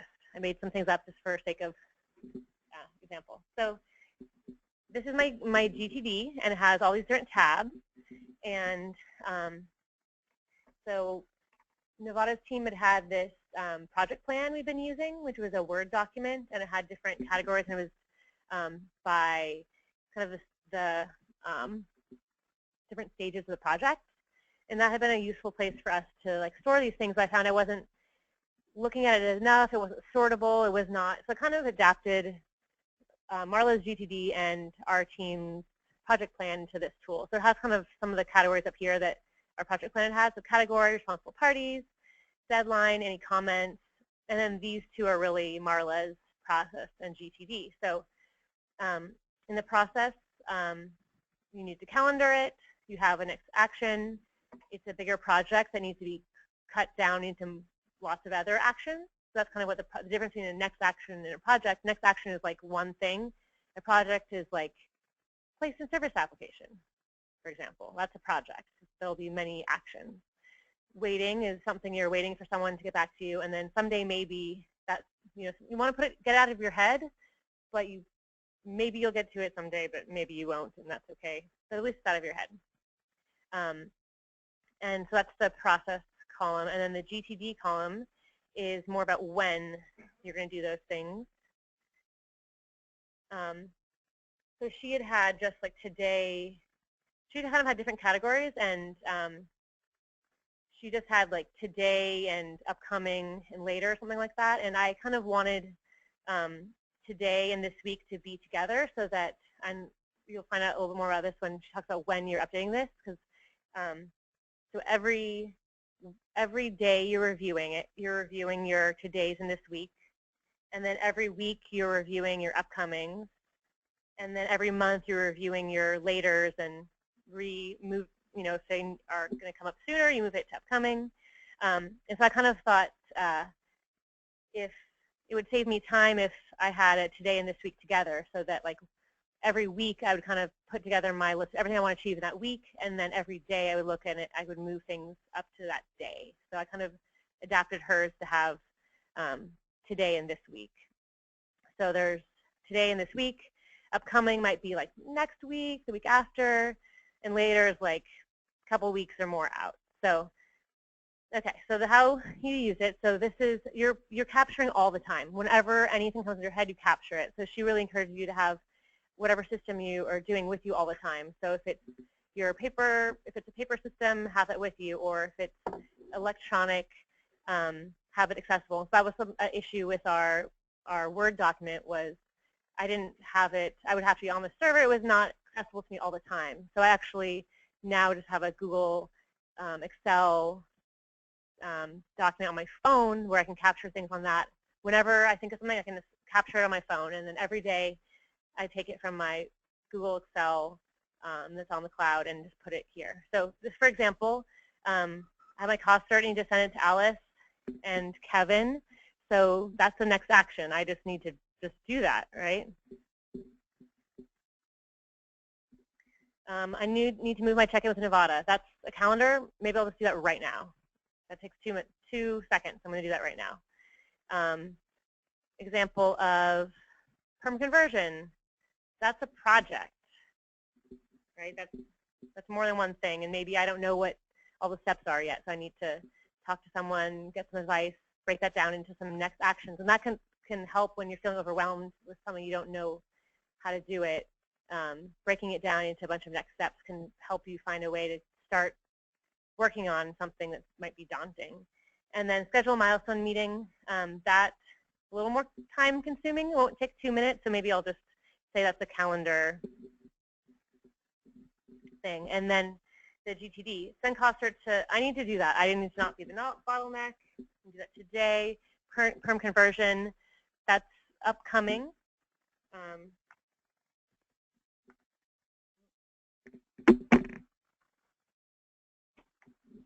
And the schedule a milestone meeting, maybe that's later. It's not for a while. But I don't want to forget about doing that.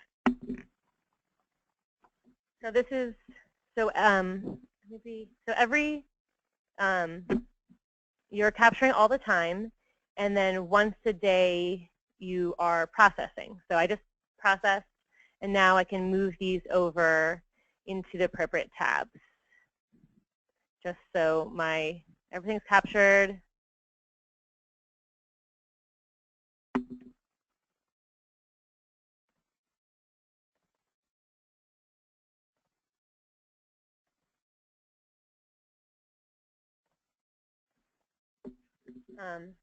So then every morning I come in and I look at my today this week, and I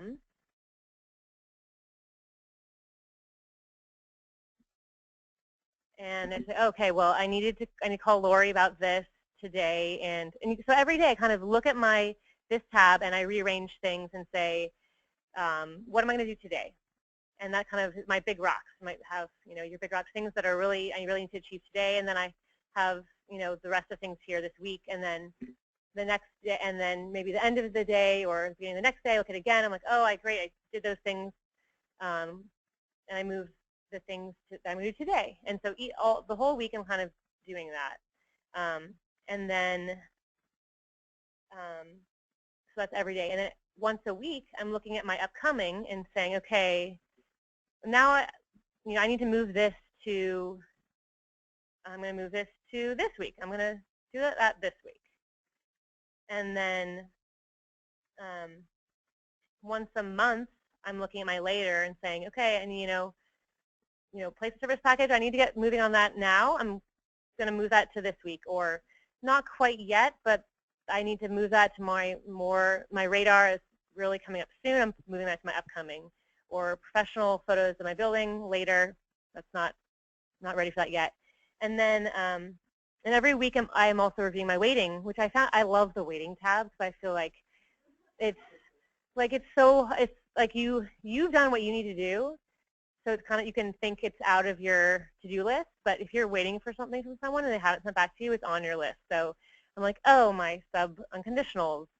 Jenny still hasn't sent me those. I'm going to send her a little reminder. Have I gotten my Greenpoint rating certificate? No. So all these things are they're in here, so they're not in my head. And I was kind of thinking about how we can maybe add the quad in here, maybe as a column. I don't know if that would be useful, but kind of was thinking about ways to do that. But I think maybe as I am processing, as I'm tagging, I'm mentally thinking where it is in that quad. How do I switch back to the...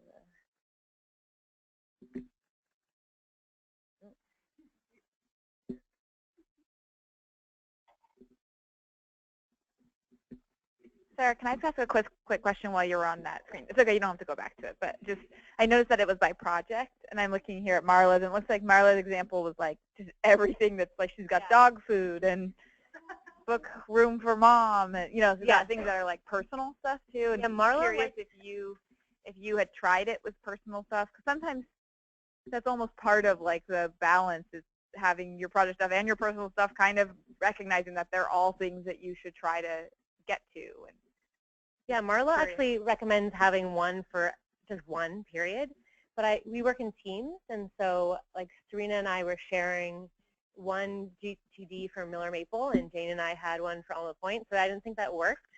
I think it was one person, and it was really so I launched this, I took this training for Serena lessons, so we were kind of using it together. So we would, in our weekly check-in, we would do the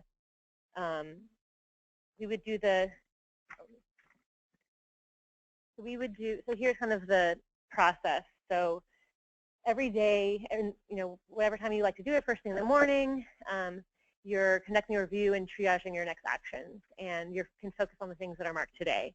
And then every week, you're reviewing all the upcomings and moving them as needed and reviewing the waiting list.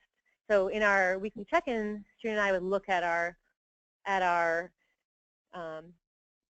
this week today, and we would look at the upcoming and see like what we could move over, and it would be a chance for me to ask her, like, what's your capacity this week? How much of the stuff do you think we can get done? And we kind of decide together what our plan for the project for that week was. And I can maybe let her know about this urgent thing that she knows that is happening. It was kind of a chance to talk about the project and what we as a team together needed to achieve and could achieve in that week. And so I thought it was a really good tool together to use. And so that's why they're separated by project. But I think maybe I should combine them all now because it's feeling like, yeah, I think maybe I will combine mine together since I'm working solo right now. And I think that's actually would be a good idea. And Marla, do we have it in here? So in your handout, you'll see a little template where you can do your own capturing, and then if you look at this, the page in the handout that says Marla's GTD, and you can see her Excel file, and you'll see that hers is a little different than mine. Her tabs are different. She had, like me, she had capture today, upcoming, and later, and waiting, and someday maybe, but she had this projects tab, and so she had that as a separate thing. But to me, I wanted the projects to be organized by when they needed to happen. So I kind of I changed that a little bit. I just didn't understand why they were separate and not flagged by urgency. So that is a plug for building your own system and what works for you. Like I said, she encourages you to have, and something, whatever it is, have it handy all the time, whether it's virtual or not. And there's a lot of apps that do things like this. But she really said whatever system you're using, make sure they have capture, next action, someday maybe, waiting. And I have found it to help me a lot. Sometimes I was not feeling like there's little things I'm forgetting or things are slipping through cracks, and I'm still, the energy and assessments that we did was from Marla's training, and I found, two of them that were on my list I've now addressed, and now I can work on more. So it's a process, and this one's been helping me.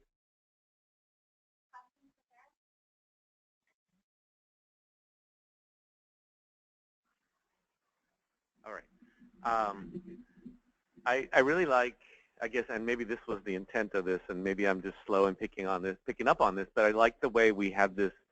First we talked about the quadrants, and now we talk about GTD, because I see that quadrants was the beginning of GTD. It's like basically you had to think in quadrants to even start preparing your GTD spreadsheet. And I think, and I think I have my own system, and it's a Covey system, and I think that whether you use that one or a different one, I think it's really great that you have it all in one. I would recommend that. I know it's difficult when you're working with, especially nowadays where we're sharing a lot more things. Like mine's still paper.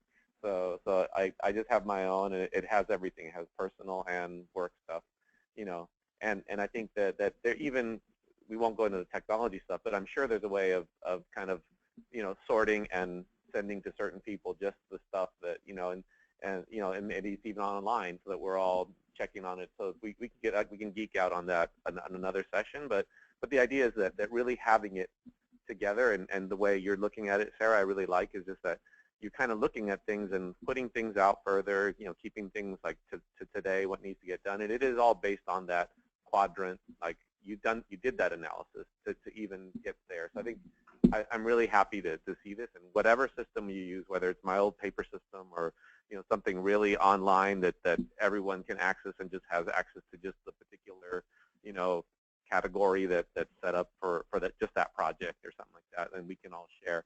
I think it's a great tool. Other questions or comments, folks on the phone? Matt?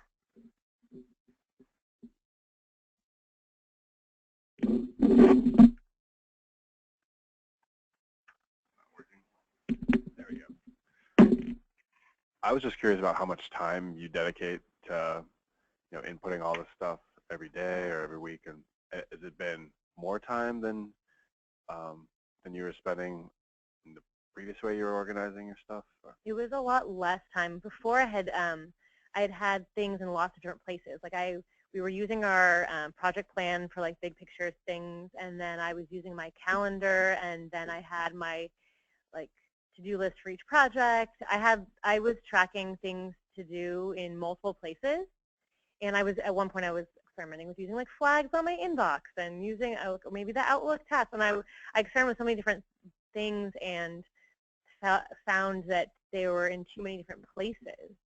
And this actually, I'm spending way less time on this, and I'm feeling way more organized. And this is not taking much time at all whatsoever. No, like I kind of get in the morning, look at my this week, and that's why I made the this week today, so I would only have to do that once.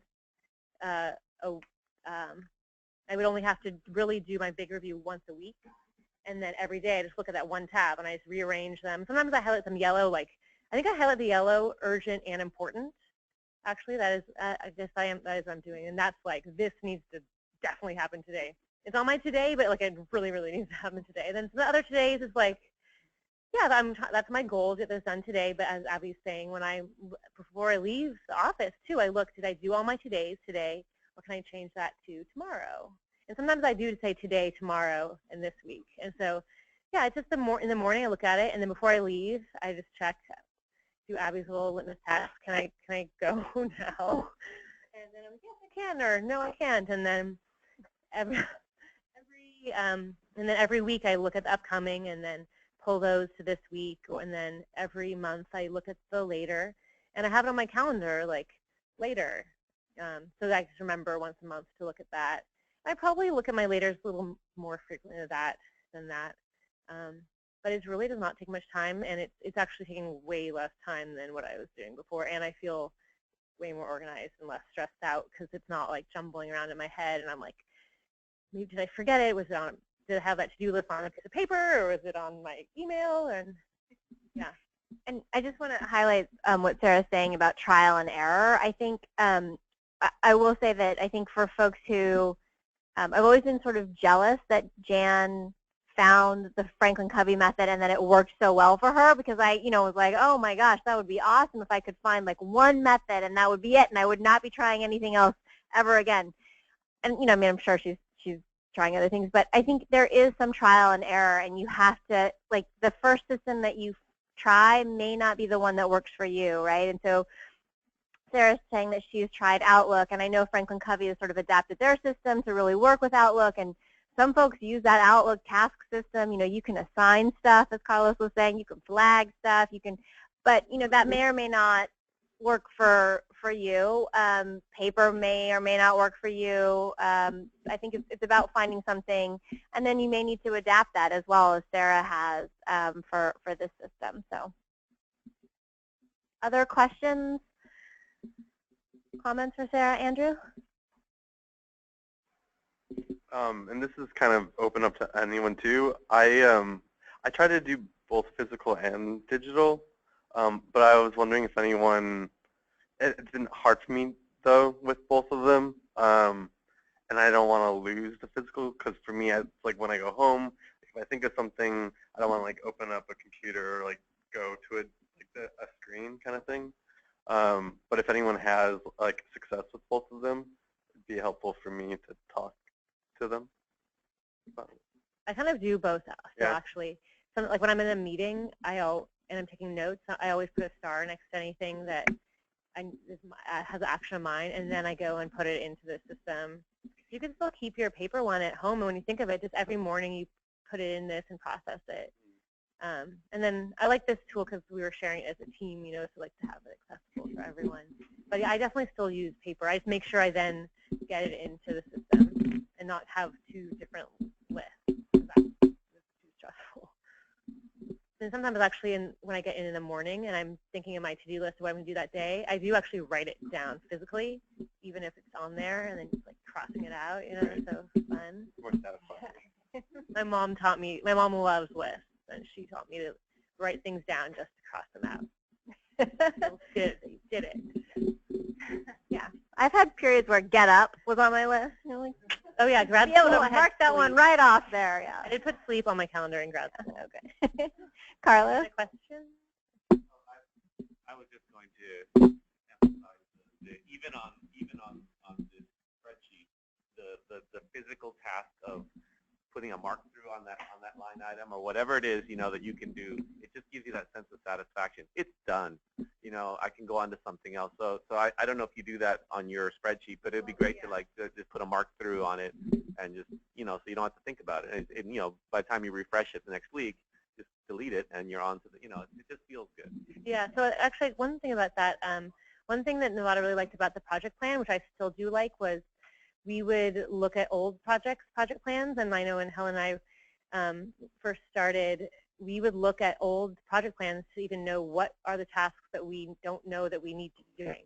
And so I was a little sad about, so what we would do, we would cross them out there, and so that, you know, in a future person could, you know, what do I do to get in pre-construction? Here's this list of all these things that you need to do. And so I was kind of sad to, so this wasn't really a record for someone else to use. So I did in mind, I have a tab at the very end that says old.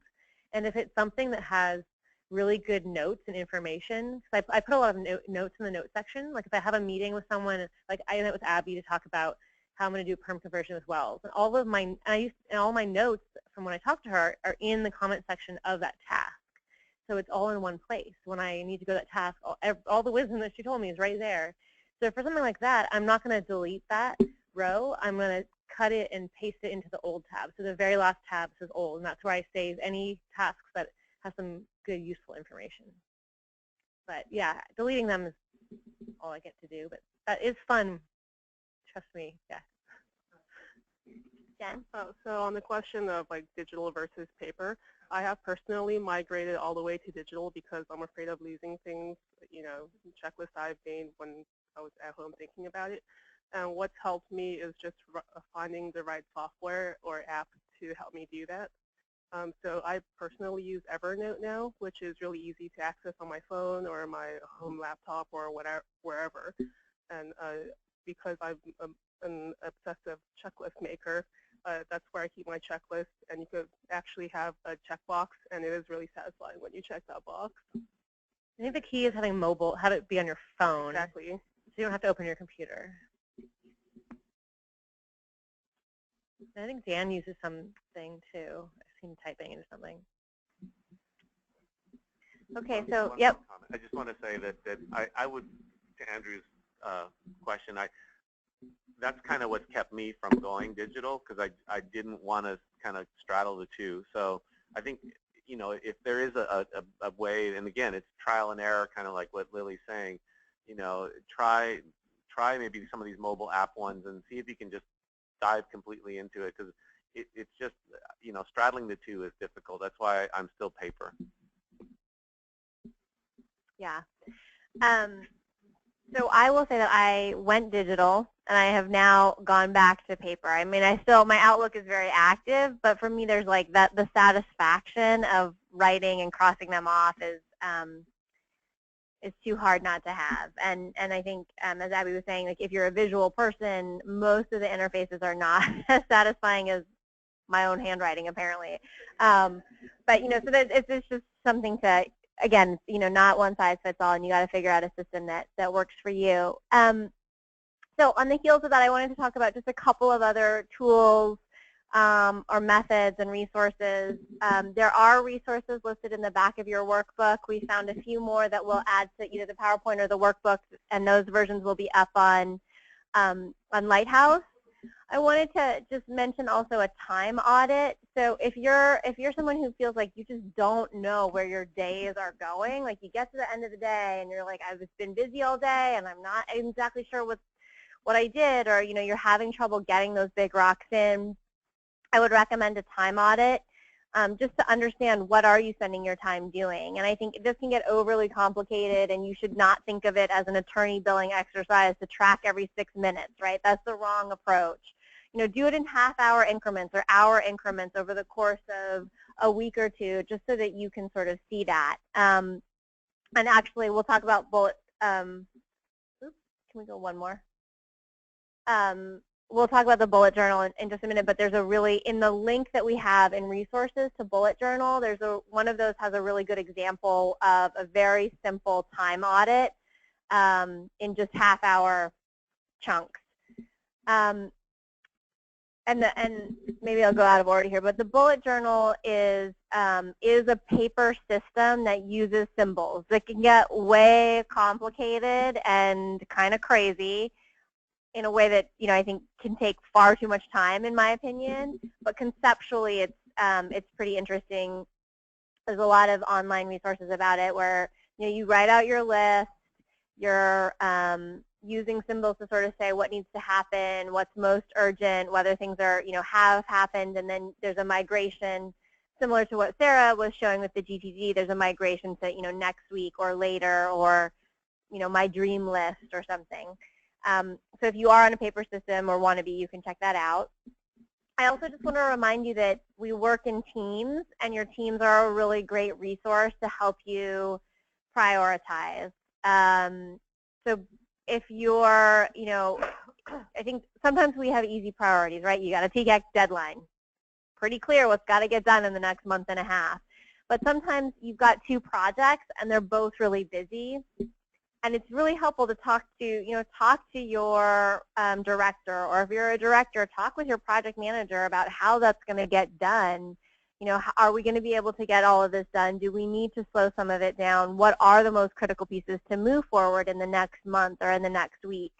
And I would say this is particularly important for folks who are project associates or associate project managers, right, where you are working for multiple folks.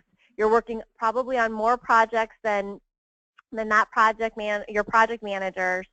So, talk with your project managers. Hey guys, I'm really busy this week. What are your priorities? Because you really are that conduit of information. And so if you're struggling with, I'm hearing that this is important, this is important and that's important.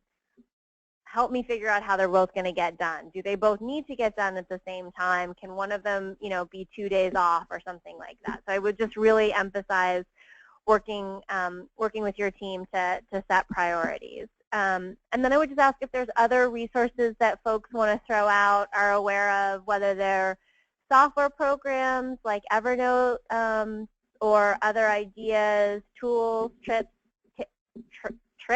tips, anything else folks want to throw into this conversation? Kathy? Hi, this is Kathy.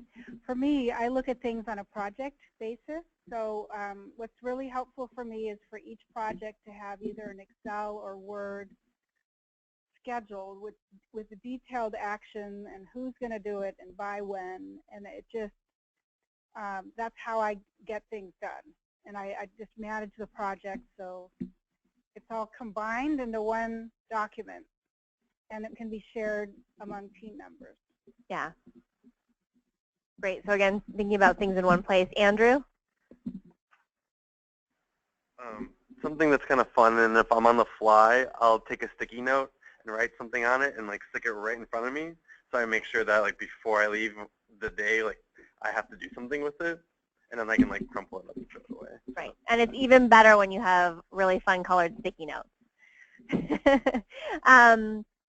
Okay. Any other last comments before we move to our wrap-up exercise? All right. So we're gonna go back to. Thank you. I've abandoned the clicker. So we're going to go back to the first challenges that you wrote down on the first exercise, as well as your priority energy activities in the energy in the energy self-assessment. So those are two sort of different lists of challenges, right? And then in the last 2 pages of your workbook, you have action plans. And I love that these are called action plans.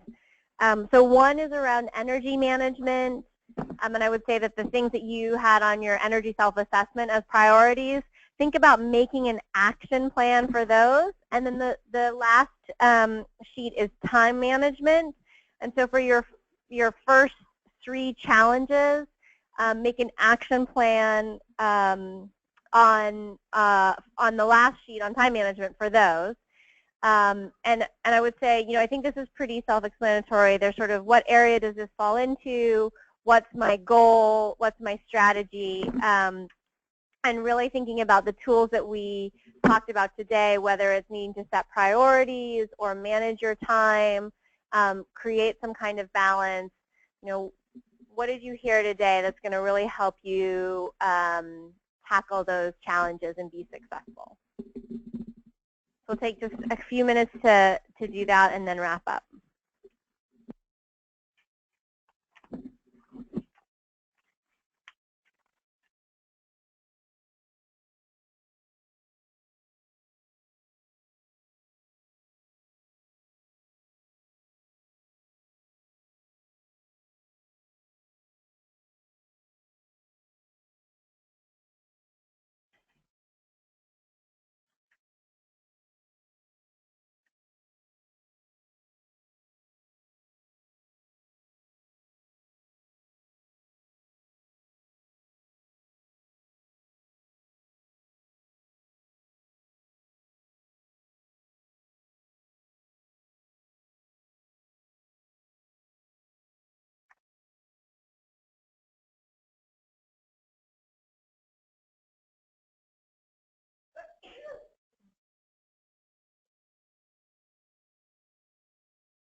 Okay, so I want to encourage folks to feel free to stay for a few minutes and finish their action plan. We're going to let the folks on the phone go. Thank you for joining us. I hope that this is really helpful to sort of set out at the beginning of the year together, striving for some balance and really what I think is sort of peak performance in work and life. And I hope you'll think about these tools as you're crafting your 2017 goals and your action plan to accomplish those goals, as well as your energy management goals and your time management goals. Any final thoughts or questions, Chris? Yeah, I had a question. There's the next page is resources, and there are a few books listed. I was wondering if anyone has read these and has thoughts on the effectiveness of them, or any other books that people have had personal experience with that are along these lines, instead of just like me wandering looking for a book that might be useful. Thanks. So folks, feel free to jump in if you're on the phone and have read any of these. I would say the 7 Habits of Highly Effective People, I feel like there's got to be at least one copy floating around in the office. We can get our hands on one if folks are interested. Again, that is Stephen Covey, who I think has been, some of his ideas have been really effective for Jan and Carlos, whether you dive deep or just take some of the broader ideas. And those are the books that that's the book that I'm most familiar with. The other recommendations I think come from Marla Cornelius, who's done some work with us.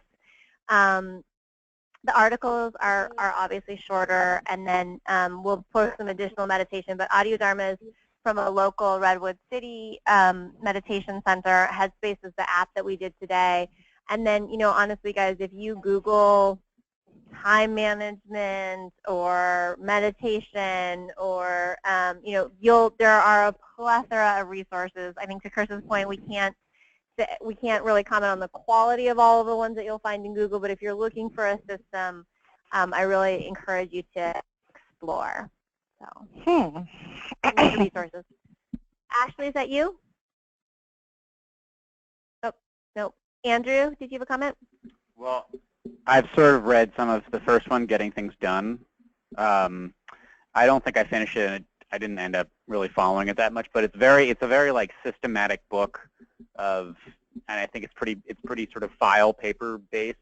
But I know it's very popular, and a lot of people do swear by it. So, but it's one of those books sort of, it's like really like designed to have you adopt a very specific system if you're looking for something very specific in terms of structure. Okay. Thanks. All right, everyone on the phone, thank you very much. Happy 2017. We look forward to seeing you in person soon. Thanks, Lily. Thanks. Bye. Thank you. Bye.